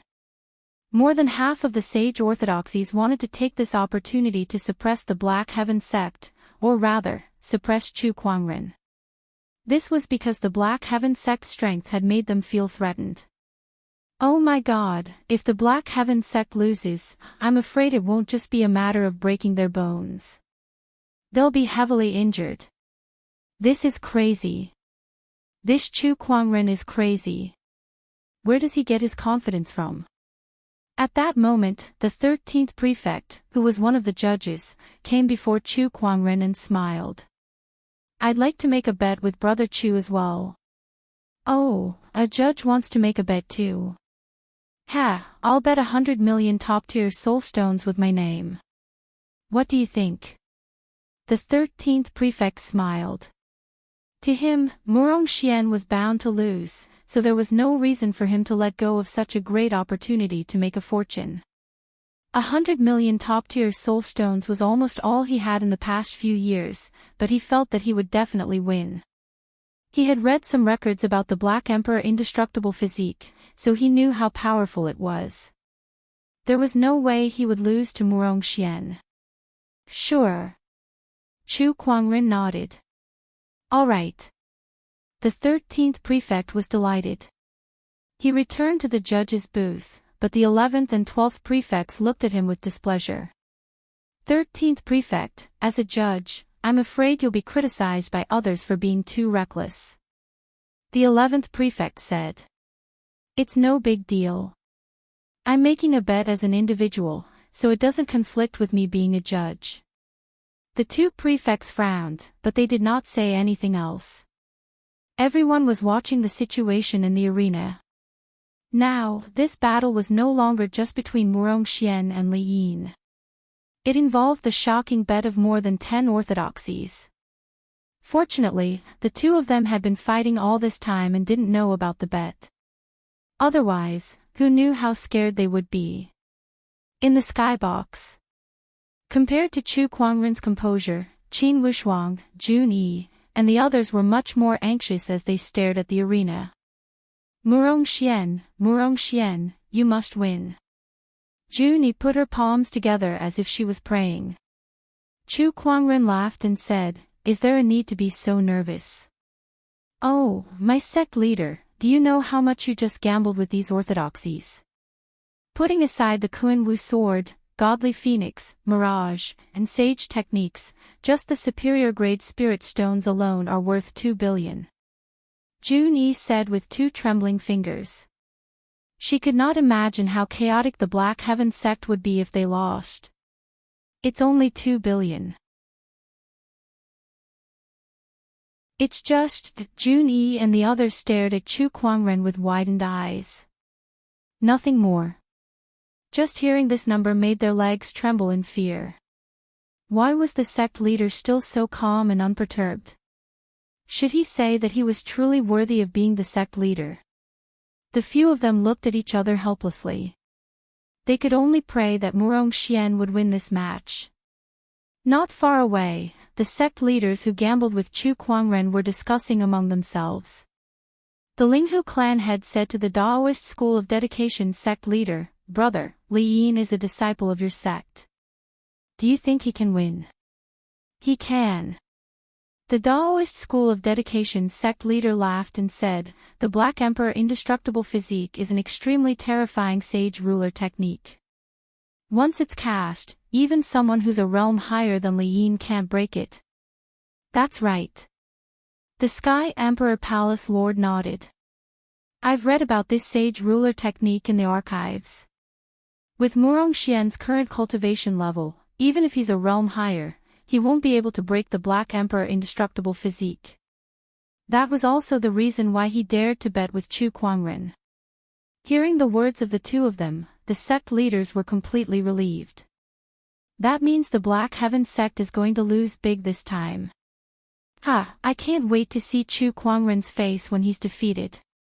It's true that Chu Kuangren is a peerless sky pride, but it's too bad that he's too arrogant. It's time to teach him a lesson. That's right. In the battle arena. The battle between Murong Xian and Li Yin was in full swing. With his Black Emperor indestructible physique, Li Yin was able to withstand Murong Xian's sword qi on his body, making it impossible for him to be hurt. On the contrary, Murong Xian had to block every single one of his attacks. At that moment, Li Yin was able to suppress Murong Xian. Where's your arrogance from before? Didn't you say that you're going to defeat me? Why is it so difficult for you to block a few of my punches now? Where's your sword qi? Keep using it. Li Yin laughed out loud and continuously waved his fists. Although Murong Xian looked a little battered, if one were to pay attention, one would notice that his eyes were calm and composed. There was not a hint of panic in them. Lose for me. Li Yin threw a punch, and a violent Daoist rhyme erupted like a mountain torrent, sending Murong Xian flying a few hundred meters away. Murong Xian spat out a mouthful of blood, but he still stood firmly. Let's see how long you can last. Li Yin decided to use his strongest attack. He raised his hand to the sky, and the surrounding spiritual energy gathered in his palm, gradually forming a pitch-black spear. A Daoist rhyme that was filled with a destructive aura emanated from it. It was extremely terrifying. Black Divine Spear. Li Yin shouted. This was an attack that was paired with the Black Emperor indestructible physique. It was also Li Yin's strongest attack, and he rarely used it. At that moment, the battered Murong Xian revealed a smile. This is what I've been waiting for. Murong Xian's figure flashed, and he took a step forward, displaying an extremely fast movement technique. In the blink of an eye, he had traveled a few hundred meters and raised his hand to slash at Li Yin's armpit. With a clang, sparks flew everywhere. The originally indestructible Black Empress' indestructible body actually began to crack under this sword strike, and it instantly collapsed. Even the strongest attack that Li Yin had prepared could not be unleashed due to the destruction of the Black Emperor indestructible physique. In just an instant, the tables had turned. You're the one who's going to lose. Murong Xian swung his sword, and a majestic sword chi enveloped Li Yin, severely injuring him who had lost the Black Emperor indestructible physique. With that one attack, Li Yin's aura became extremely weak, and he fell to the ground. He looked at Murong Xian in disbelief. You! How did you see through my Achilles heel? I don't know either, but someone told me. Murong Xian chuckled. The person he was referring to was none other than Chu Kuangren. Chu Kuangren had already given Murong Xian and the others detailed information about all the Sky Prides present, including Li Yin's weaknesses. Murong Xian seemed to be at a disadvantage, but everything was going according to his plan. He was just waiting for Li Yin to reveal an opening so that he could defeat him. Impossible. How can the Black Emperor indestructible physique have an Achilles heel? The Sky Emperor Palace Lord exclaimed. The Daoist School of Dedication sect leader was also shocked. The complete Black Emperor indestructible physique has no Achilles heel. However, Li Yin has only cultivated the incomplete version, so this Achilles heel will appear when he uses the Black Divine Spear. At that moment, Chu Kuangren said. Then, he looked at the Sky Emperor Palace Lord and the others with a gentle smile. Everyone, please hand over your bets. Behind him, Qin Wushuang, Jun Yi, and the other Taoists also stared at the Sky Emperor Palace Lord, Linghu clan head, and the others with glowing eyes. At that moment, there was only one thought in their minds: we've struck gold.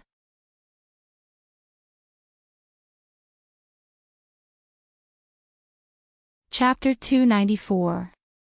Chu Kuangren had long known that Li Yin's Black Emperor indestructible physique had a flaw, and he had also told Murong Xian and the others about it. This was also the reason why he dared to make this shocking bet. Based on the analysis of the Eye of Revelation, Murong Xian's chances of winning were as high as 90%. There was no reason for him to miss out on such an opportunity to amass wealth. That's impossible. Even if Li Yin had cultivated the incomplete invincible Black Emperor body, how did you know?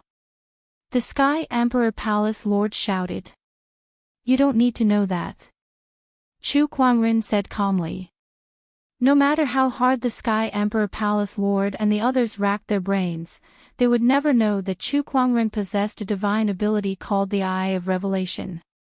Sect leader Zhao, Li Yin's Black Emperor indestructible body has a flaw. Why didn't you tell us? Someone questioned the sect leader of the Daoist School of Dedication. Li Yin was a disciple of Dao's School of Dedication. The headmaster of the Daoist of Dedication was furious. How would I know? Think about it. If you had such a flaw, would you tell anyone else? The person who questioned him was instantly speechless. Indeed, this kind of flaw, other than himself, had to be kept a secret even to those closest to him. How could he casually tell others? Then how did Chu Kuangren find out? There were still people who were puzzled. However, they had no choice but to face a problem. They owed Chu Kuangren a huge amount of gambling money. Damn it, damn it. My 100 million upper spiritual stones are gone just like that. You're only worth 100 million. I'm betting 300 million high-grade spirit stones with this guy. It's gone just like that. My heart hurts so much. All the sect masters of the orthodoxies had long faces, their hearts bleeding. Especially the Sky Emperor Palace Lord. His bet with Chu Kuangren was the biggest. In order to obtain the godly phoenix, he had bet 1 billion top-tier soul stones, 2 sage weapons, and even promised to give Chu Kuangren access to all of the Sky Emperor Palace's cultivation techniques. If it was fulfilled, the Sky Emperor Palace Lord felt a little dizzy. It was too terrifying. It was simply too terrifying. Those sage orthodoxies who did not bet with Chu Kuangren secretly heaved a sigh of relief, glad that they did not get involved. This Chu Kuangren was too strange. Under the circumstances where no one was optimistic about Murong Xian's chances, he had dared to make such a shocking bet with the orthodoxies. Most importantly, he had actually won. In the adjudicator's booth, the 13th prefect's face instantly turned pale. He had also bet 100 million top-tier soul stones with Chu Kuangren. After all, that was his entire savings over the years. Now, he was going to hand everything over to Chu Kuangren. How could he endure this? Damn it, how did Li Yin lose? Why did he lose? The 13th prefect was so angry that his face was cramping. The other 2 prefects shook their heads and said nothing. He only had himself to blame. At the same time, they were shocked. Chu Kuangren had struck gold this time. He's rich, he's rich. Chu Kuangren has struck gold this time. The Sky Emperor Palace alone bet 1 billion upper-grade spirit stones with him. The other orthodoxies also bet a few billion. Everyone looked at Chu Kuangren with envy, jealousy, and hatred. How much did you offer? Chu Kuangren looked at the Sky Emperor Palace Lord and the others with a faint smile. A total of 4.5 billion upper-grade soul stones. At that moment, Jun Yi, who was standing behind Chu Kuangren, said with glowing eyes. When Chu Kuangren made the bet with the orthodoxies, she had already memorized all the numbers. Chu Kuangren looked at her approvingly before he looked at the crowd and said, "What are you waiting for? Do you want me to collect them myself?" Sect leader Chu, we can't fork out the 100 million upper-grade soul stones that we promised you at the moment. We only have 50 million here. Can you write an IOU for the rest? One of the orthodoxies asked. Sure. Chu Kuangren nodded. Sect leader, let me write it down for you. Jun Yi immediately took out a pen and paper and said excitedly. All right. The other orthodoxies also fulfilled their end of the bet. However, the bet was too big, and they did not have that many soul stones with them. Hence, they could only hand over a portion first and write an IOU for the rest. The orthodoxies' sect leaders looked terrible, especially the Sky Emperor Palace Lord and the Overlord Sage Tribe leader. Their hands were shaking when they wrote the IOU. This time, they had suffered a huge loss. Everyone, I hope that the Black Heaven sect can collect the rest of the soul stones within a month. Otherwise, I'm sure none of you would want me to visit you personally, Chu Kuangren said. The crowd could not help but shiver at his words. Chu Kuangren would visit them personally. That was probably the thing that the sage orthodoxies feared the most. The incident with the Murong clan and the Shang clan was still fresh in their minds. Sect leader, there's still someone who hasn't paid up. Jun-yi, who was counting the bets, suddenly said. A cold glint flashed across Chu Kwangren's eyes as he swept his gaze across the orthodoxies. Oh, don't tell me there's still someone who wants to renege on the bet. I wonder who it is. Can you step forward and let me have a look? Sect leader, it's the 13th prefect. Jun-yi pointed at the 13th prefect at the adjudicator's booth. Even the adjudicator can't renege on the bet. Chu Kwangren's figure turned into a stream of light and arrived at the adjudicator's booth. The 13th prefect was shocked to see Chu Kwangren. He then smiled and said, well, Brother Chu, you see, as an adjudicator, I shouldn't be involved in this matter. Do you think I can? No way. Chu Kwangren immediately interrupted him. 13th prefect just said that he would bet with me in his personal capacity. Why, now that you're the adjudicator, you want to renege on the bet? Brother Chu, you've already won so much. It doesn't matter if you win more or less. Do you really want to go this far?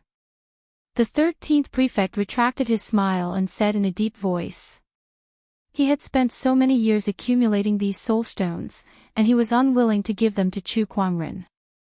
Ha, it's fine if you don't want to give them to me. You can even exchange your life for it. Chu Kwangren chuckled and said. Chu Kwangren, don't you dare. Let's see if I dare or not. As soon as he said that, an incredibly cold sword-based Daoist rhyme instantly enveloped the entire adjudicator's booth. It was as if the surrounding air had turned into countless sharp swords, ready to cut the 13th prefect into 1,000 pieces in the next instant. The 11th and 12th prefect stood up in shock. At that moment, the 13th prefect also remembered what kind of person Chu Kwangren was.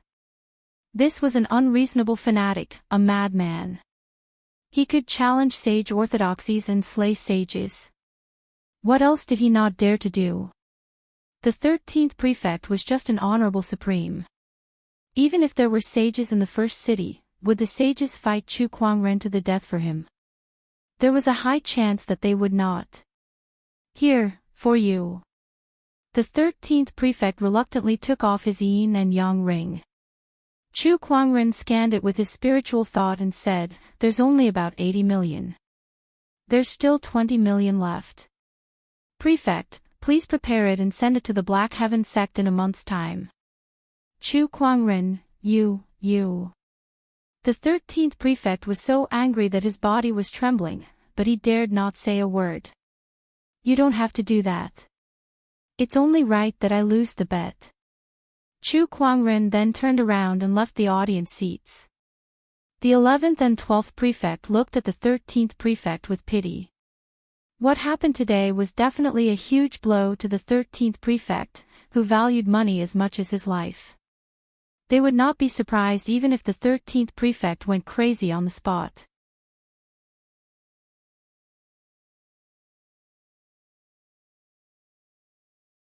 Chapter 295.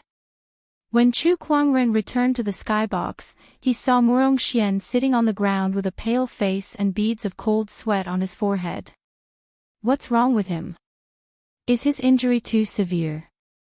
Without hesitation, Chu Kwangren cast the spring breeze healing technique on Murong Xian, and the injuries on his body quickly healed. However, he still sat on the ground weakly. Sect leader, he's just scared out of his wits. Jun-yi chuckled beside him. Scared out of his wits? That's right. After Murong Xian defeated Li Yin, he heard about the bet between Chu Kwangren and the 15 sage orthodoxies. He was so scared that his soul almost left his body. He did not dare to imagine how much the Black Heaven sect would have to pay if he lost. Would that not make him the Black Heaven sect's greatest sinner? He could not even stand properly at the thought of that. Sect leader, you really dared to bet. What if I lost? My life isn't worth that many soul stones. Murong Xian said tearlessly. Did you lose then? No. Isn't that good enough? Chu Kwangren said calmly. That trust made Murong Xian's heart feel heavy. He was so close to tears that he wanted to rush up and give Chu Kwangren a hug. Chu Kwangren kicked him away. I've won quite a lot today. When we get back, you can eat and play whatever you want. I'll pay for it all. All hail the sect leader. The crowd was extremely excited. Sect leader, look, this bet was made for me after all. I don't think I can take any of it, Murong Xian said with a straight face. No way. Please don't, sect leader. Just a little. The faces of the other orthodoxies twitched when they saw the Black Heaven sect crowd fooling around. Yet, they could not do anything to them. In the judge's booth, the 13th prefect was no longer in the mood to host the competition, so the 12th prefect announced on his behalf, since only 2 participants from the Black Heaven sect have advanced to the 4th round of the 3rd segment, the Black Heaven sect will automatically add another 10 points. The 3rd segment of the competition has ended. Now, let me announce the points of each orthodoxy. Please take a look. As soon as the 12th prefect finished speaking, a light screen appeared in the air. On it was a list of the points obtained by each orthodoxy in each segment. Among them, the Black Heaven sect had an absolute advantage of 235 points, while the Overlord Sage tribe was in second place with 140 points. There was a gap of almost 100 points between them and the Black Heaven sect.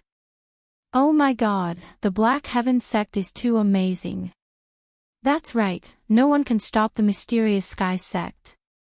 The Mysterious Sky sect will definitely be the champion of this hegemony tournament.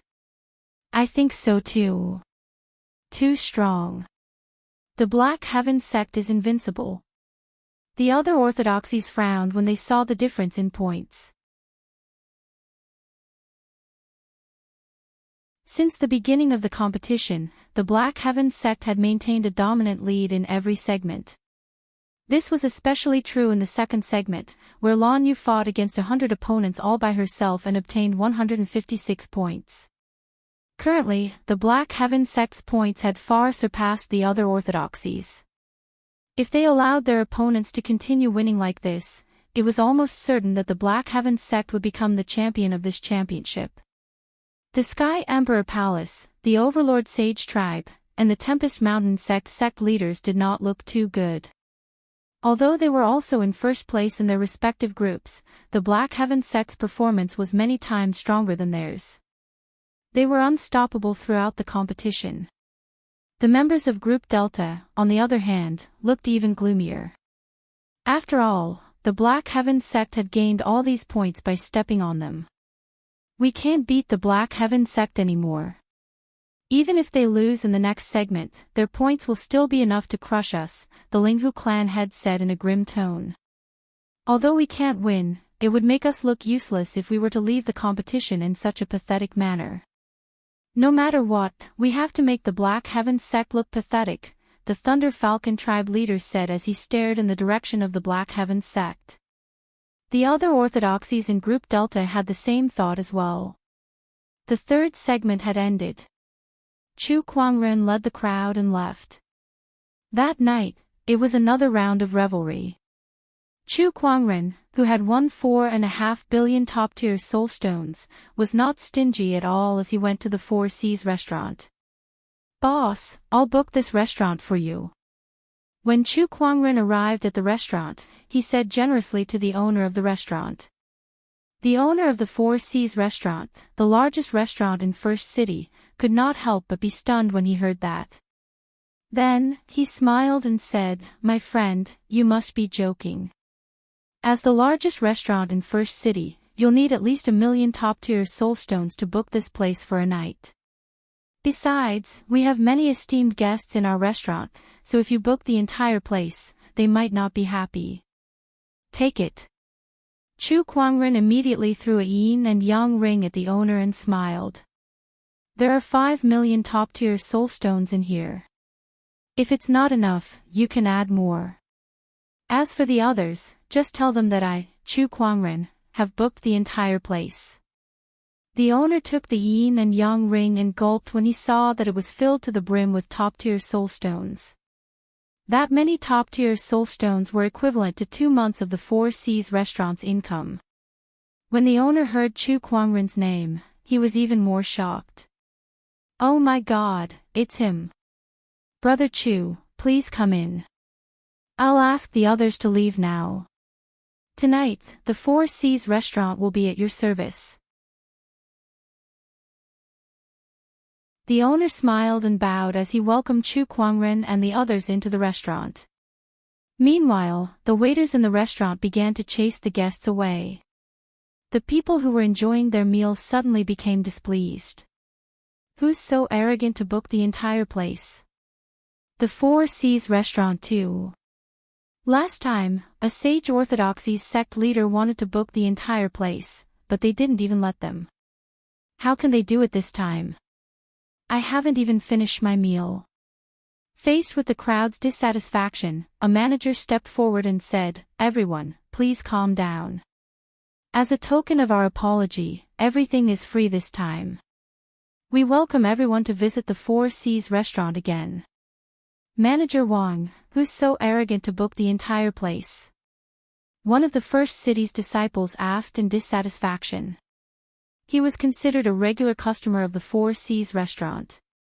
Over the years, he had only seen a handful of people who could book the entire Four Seas restaurant. "It's Black Heaven sect leader Chu," the deacon said with a faint smile. A loud clang was heard. The wine glass in that disciple's hand fell to the ground. "Black Heaven sect leader Chu is Chu Kwangren." "Yes." "Oh, so it's him. Forget I asked anything then. I'll take my leave first," the disciple said with an embarrassed smile. When the others heard that it was Chu Kwangren who booked the entire place, they immediately calmed down. "Oh, it's sect leader Chu. Sect leader Chu is so generous." "That's right, he's indeed a sect leader. Since sect leader Chu has such an interest, we won't disturb him. We'll take our leave first." No one dared to object to Chu Kwangren booking the entire place. Even the top cultivator clans in the First City did not dare to act presumptuously upon hearing the name Chu Kwangren. "Time to go," Manager Wang sent the crowd out. Outside the restaurant, a few people walked towards them. Manager Wang walked up to them and said, "Everyone, I'm sorry. Our restaurant has been booked by sect leader Chu today, so we're not receiving any guests." Which sect leader Chu is so arrogant? These people were the sky prides from a few orthodoxies. They had lost in the competition today and were planning to drink away their sorrows at the Four Seas restaurant. They did not expect that someone would book the entire place. Lei Mingtian could not help but frown in dissatisfaction. Beside him, Lady Snowflake's heart skipped a beat. Sect leader Chu, the Black Heaven sect leader Chu. That's right. The Sky Prides felt even more aggrieved. Not only did they lose to Chu Kwangren, but they also wanted to drink away their sorrows when the entire restaurant was booked by Chu Kwangren. How could they live like this?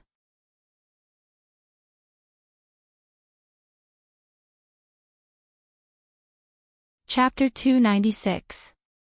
F***ck, the Black Heaven sect is too arrogant. Yeah, they're arrogant during the competition, and they'll be even more arrogant after the competition. No, I must find a way to teach them a lesson.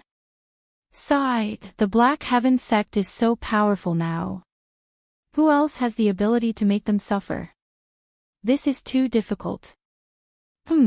There's still a way. At that moment, a cold smile appeared on Lei Mingtian's face. Everyone looked at him. Come, let's talk somewhere else.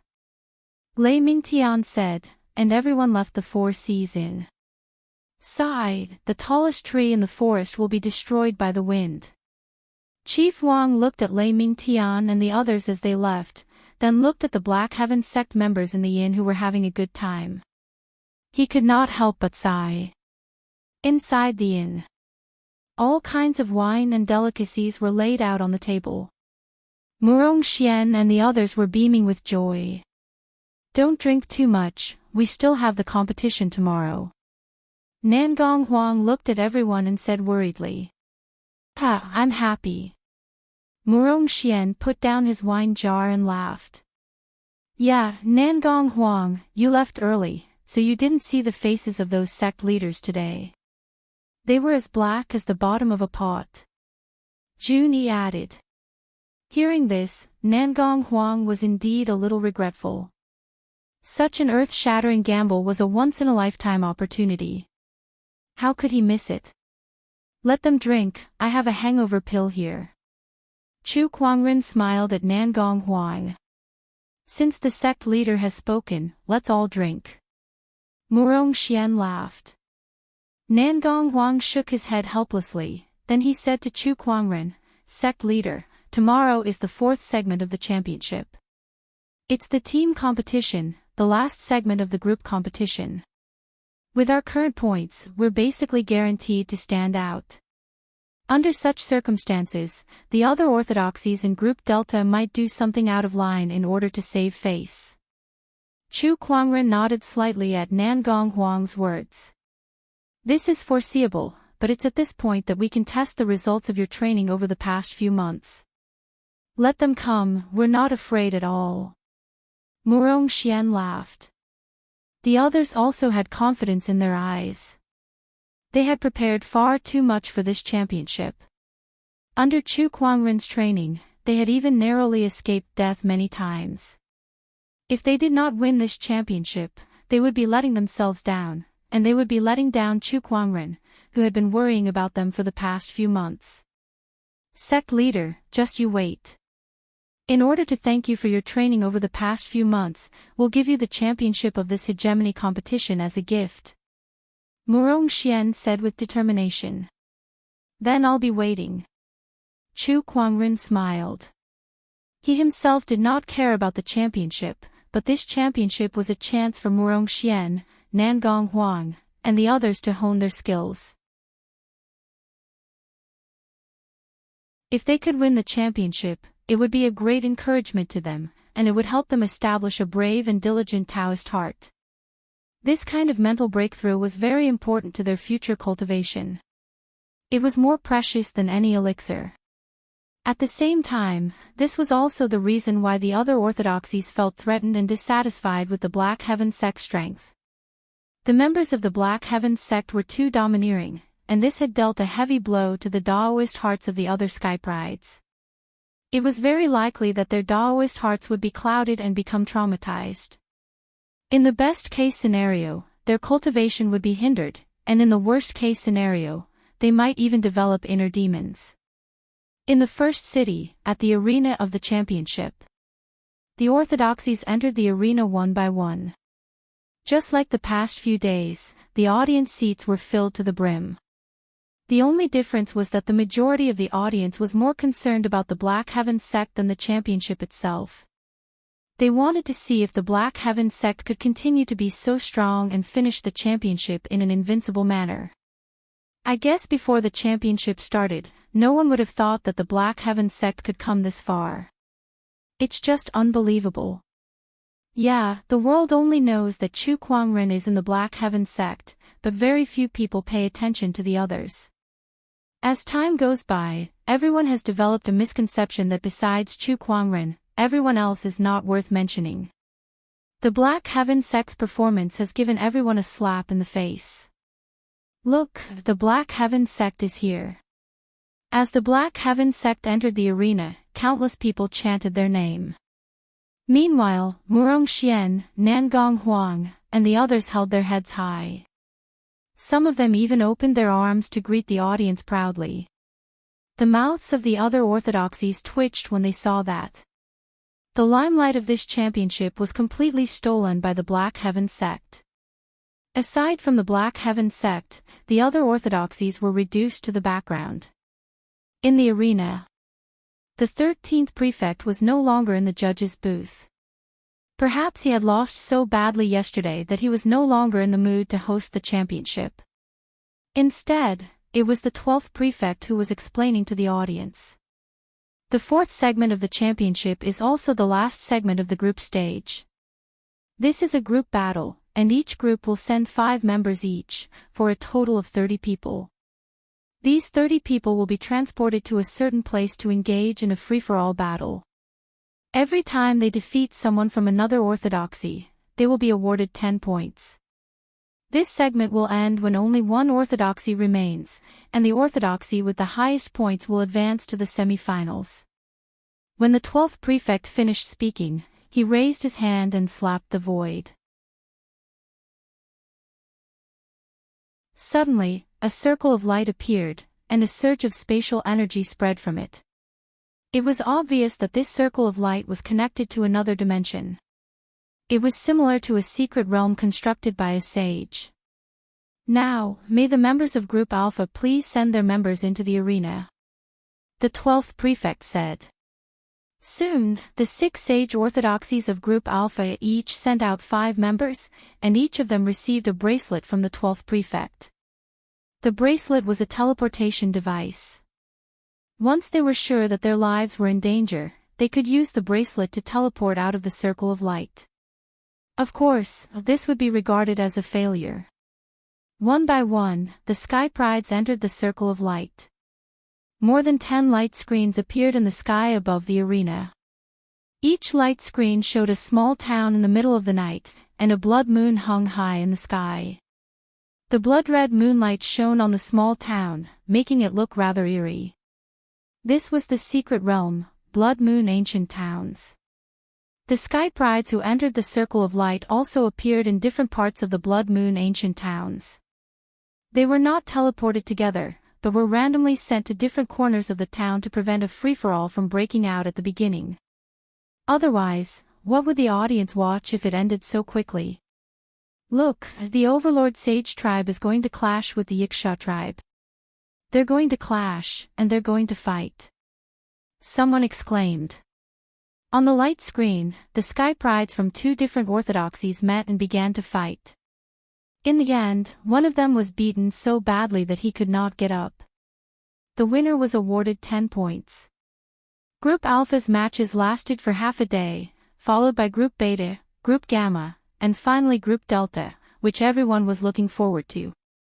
Or rather, it was the Black Heaven sect who was in Group Delta. To the crowd, the winner of Group Delta was already confirmed to be the Black Heaven sect, but they still wanted to see what kind of amazing performance the Black Heaven sect had. The 5 representatives of the Black Heaven sect stepped forward and stood before the circle of light. They were Nangong Huang, Murong Xian, Jun Yi, Jin Fian, and finally, Lan Yu.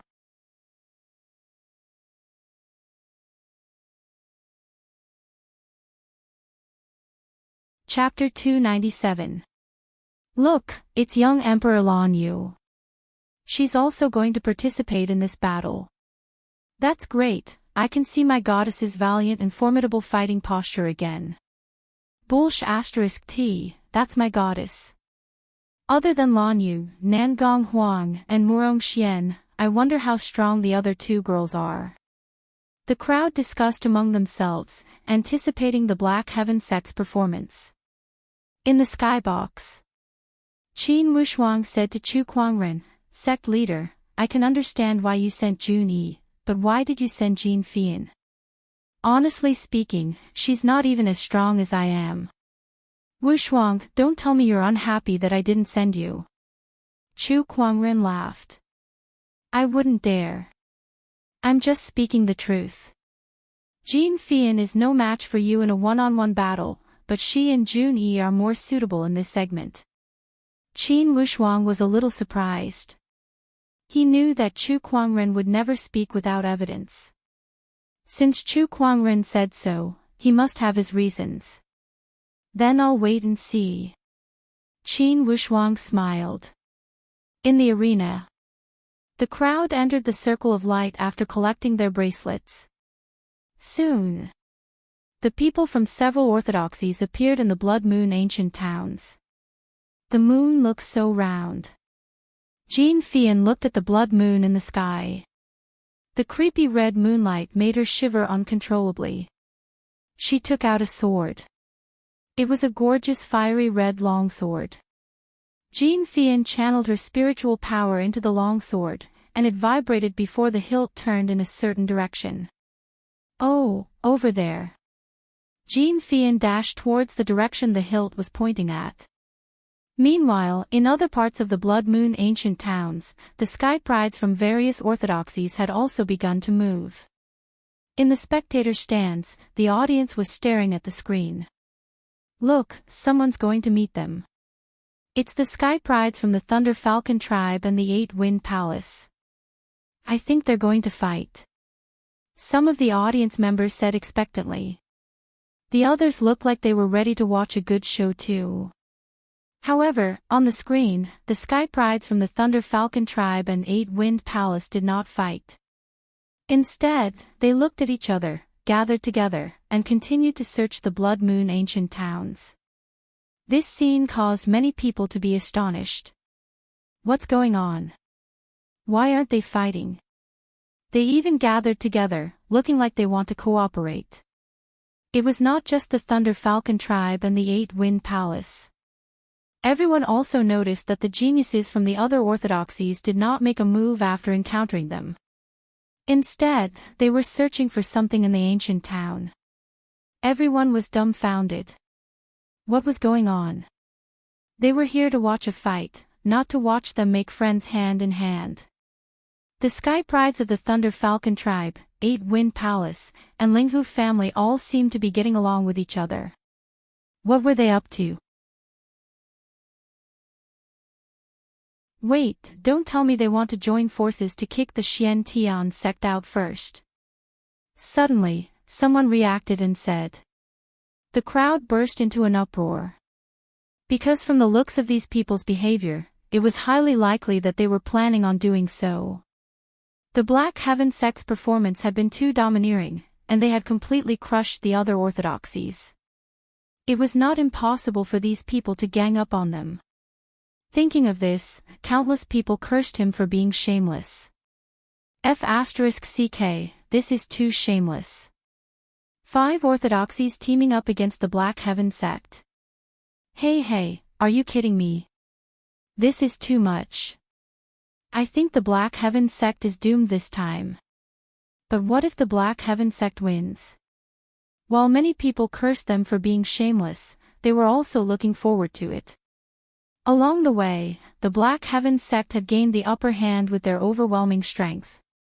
Many people thought that the Black Heaven sect would win for sure, but now that something like this had happened, the situation was heading towards an unknown direction. They wanted to see if the Black Heaven sect could create a miracle in this desperate situation. 5 against 1, that's 25 against 5. Is this the style of the sage orthodoxies here? You've really opened my eyes. Chu Kuangren suddenly laughed out loud. However, everyone could hear the sarcasm in his words.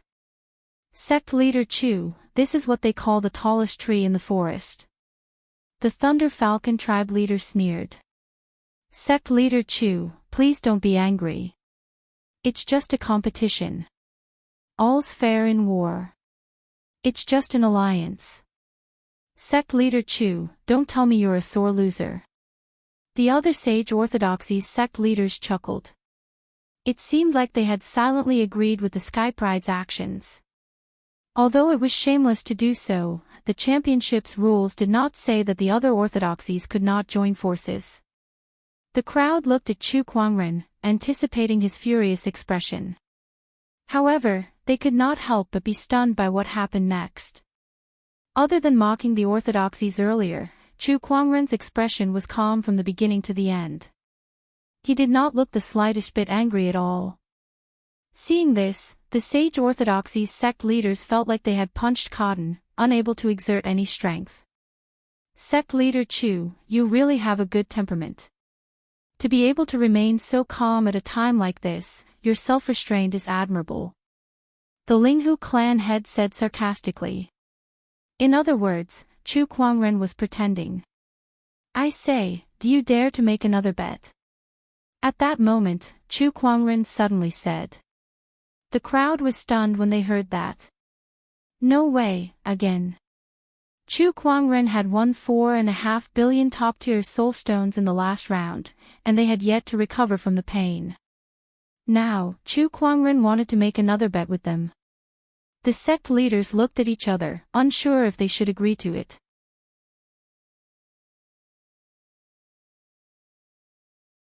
Logically speaking, the Black Heaven sect should have no chance of winning against such a desperate situation. However, in the previous round, the crowd also thought that Murong Xian would not be able to defeat Li Yin. Yet, he still won in the end. At that thought, the crowd did not dare to act recklessly. What's wrong? Are you afraid? I've won so many soul stones, are you guys so willing to give up on winning them back? Chu Kuangren sneered. Many people were infuriated when they heard that. Alright, I'll make another bet with you. I bet that the Black Heaven sect will not last until the end, so I'll still bet 100 million top-tier soul stones. The Linghu clan head said loudly. He was furious. I want to make a bet too. I don't believe that the Black Heaven sect can turn the tide again. The Overlord Sage tribe, Sky Emperor Palace, and Thunder Falcon tribe also voiced out. The other orthodoxies looked at each other. No one dared to make a bet with Chu Kuangren anymore. If they lost, they would not be able to afford it even if they were sage orthodoxies. Thunder Falcon tribe, Sky Emperor Palace, Linghu clan, and Overlord Sage tribe, it seems that you guys are the only ones left. Very well. Chu Kuangren smiled. Behind him, the few Taoists looked at each other helplessly. My heart won't be able to take it if I stay with you, sect leader. It's just too exciting, Zhuahan said. It turns out that gambling is addictive. Shang Qingshu sighed too. They looked at the light screen. Behind the Blood Moon ancient towns, a few people were heading towards Jin Fian's direction. It seemed that they would meet soon. It seems that the Black Heaven sect will have to eliminate one of them first. The Linghu clan head sneered. Let's wait and see, Chu Kuangren said calmly. I want to see how far you can keep up the act. Chu Kuangren ignored the others. He looked at the light screen and realized that besides Jin Fian, Lan Yu, Murong Xian, and the others were also preparing to face the combined attack of the other orthodoxies.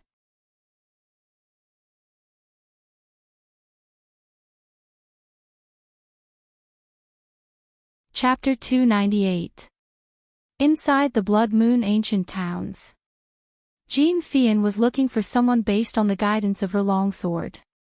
Suddenly, she stopped in her tracks and her eyes narrowed. 3 figures appeared around her. They were the Sky Prides from the Thunder Falcon tribe, 8 Wind Palace, and Linghu clan. Jin Fian's mind raced as she quickly figured out what these orthodoxies were thinking. She could not help but chuckle. What are you laughing at?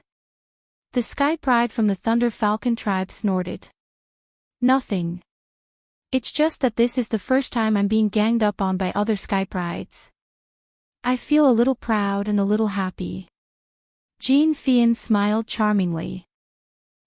So it's a crazy one. Let's go. The Sky Pride from the Thunder Falcon tribe snorted. They attacked from 3 directions at the same time.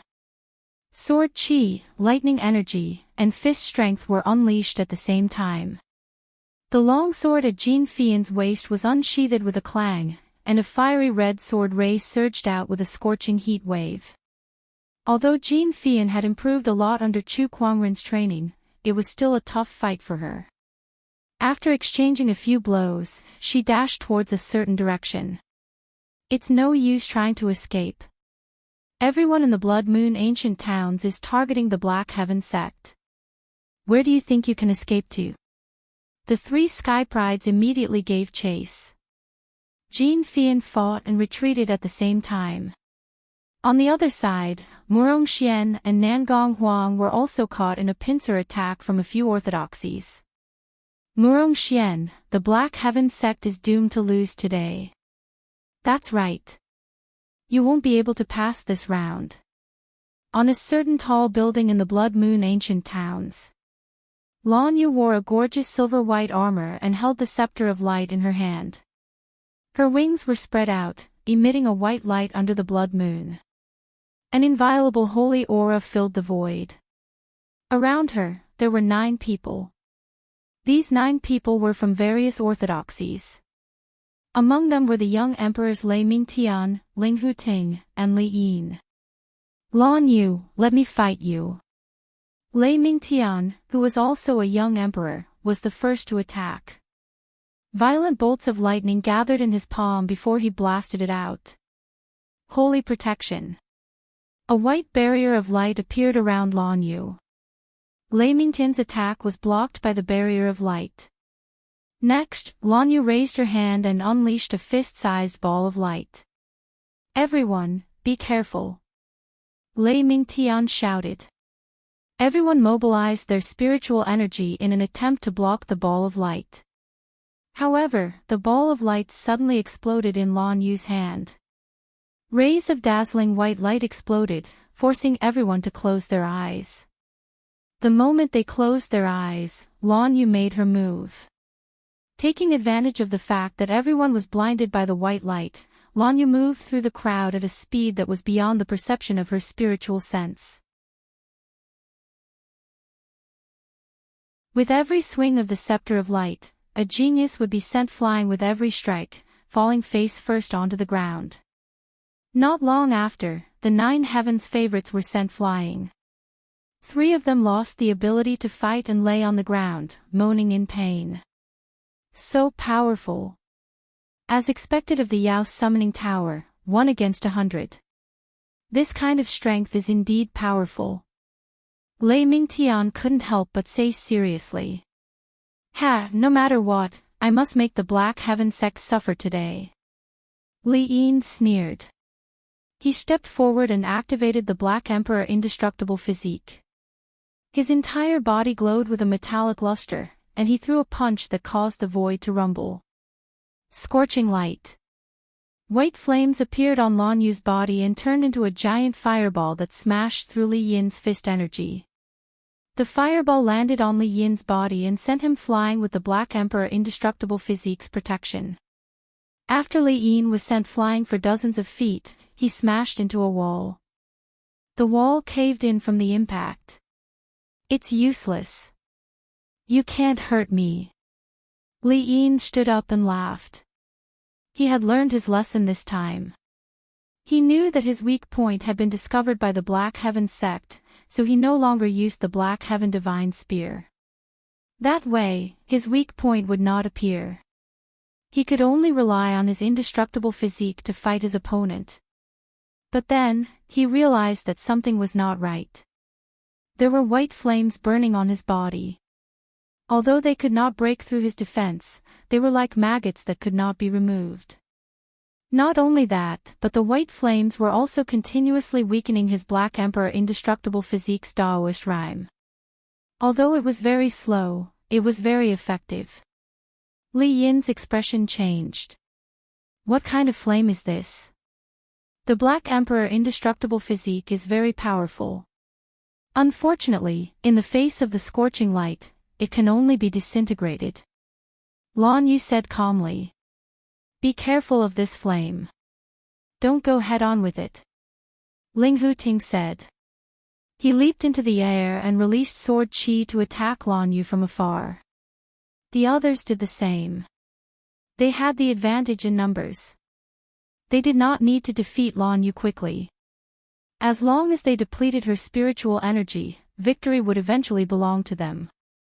On the street, Jean Fian was dodging the attacks of 3 sky prides behind her. The 3 of them used sword chi, fist energy, and even the power of lightning to attack her. Jean Fian dodged left and right, occasionally counterattacking. If it was a one-on-one fight, she could easily defeat any one of the 3. However, when they teamed up, she was under a lot of pressure. Jean Fian, you can't get away. The 3 sky prides chased after her relentlessly. You'll get beaten up if you keep chasing girls like this. Jean Fian laughed. I'd like to see how long you can laugh. The Thunder Falcon tribe Sky Pride let out a low growl, and the violent power of thunder gathered in front of him, turning into a thick lightning pillar that blasted out. Jean Fian held her long sword in front of her and blocked it with her sword chi. However, the lightning still sent her flying hundreds of feet away. She crashed into a wall, and her face was pale. Over there. Jean Fian did not continue to fight with them. Instead, she headed towards a certain direction. The Thunder Falcon tribe Sky Pride was surprised.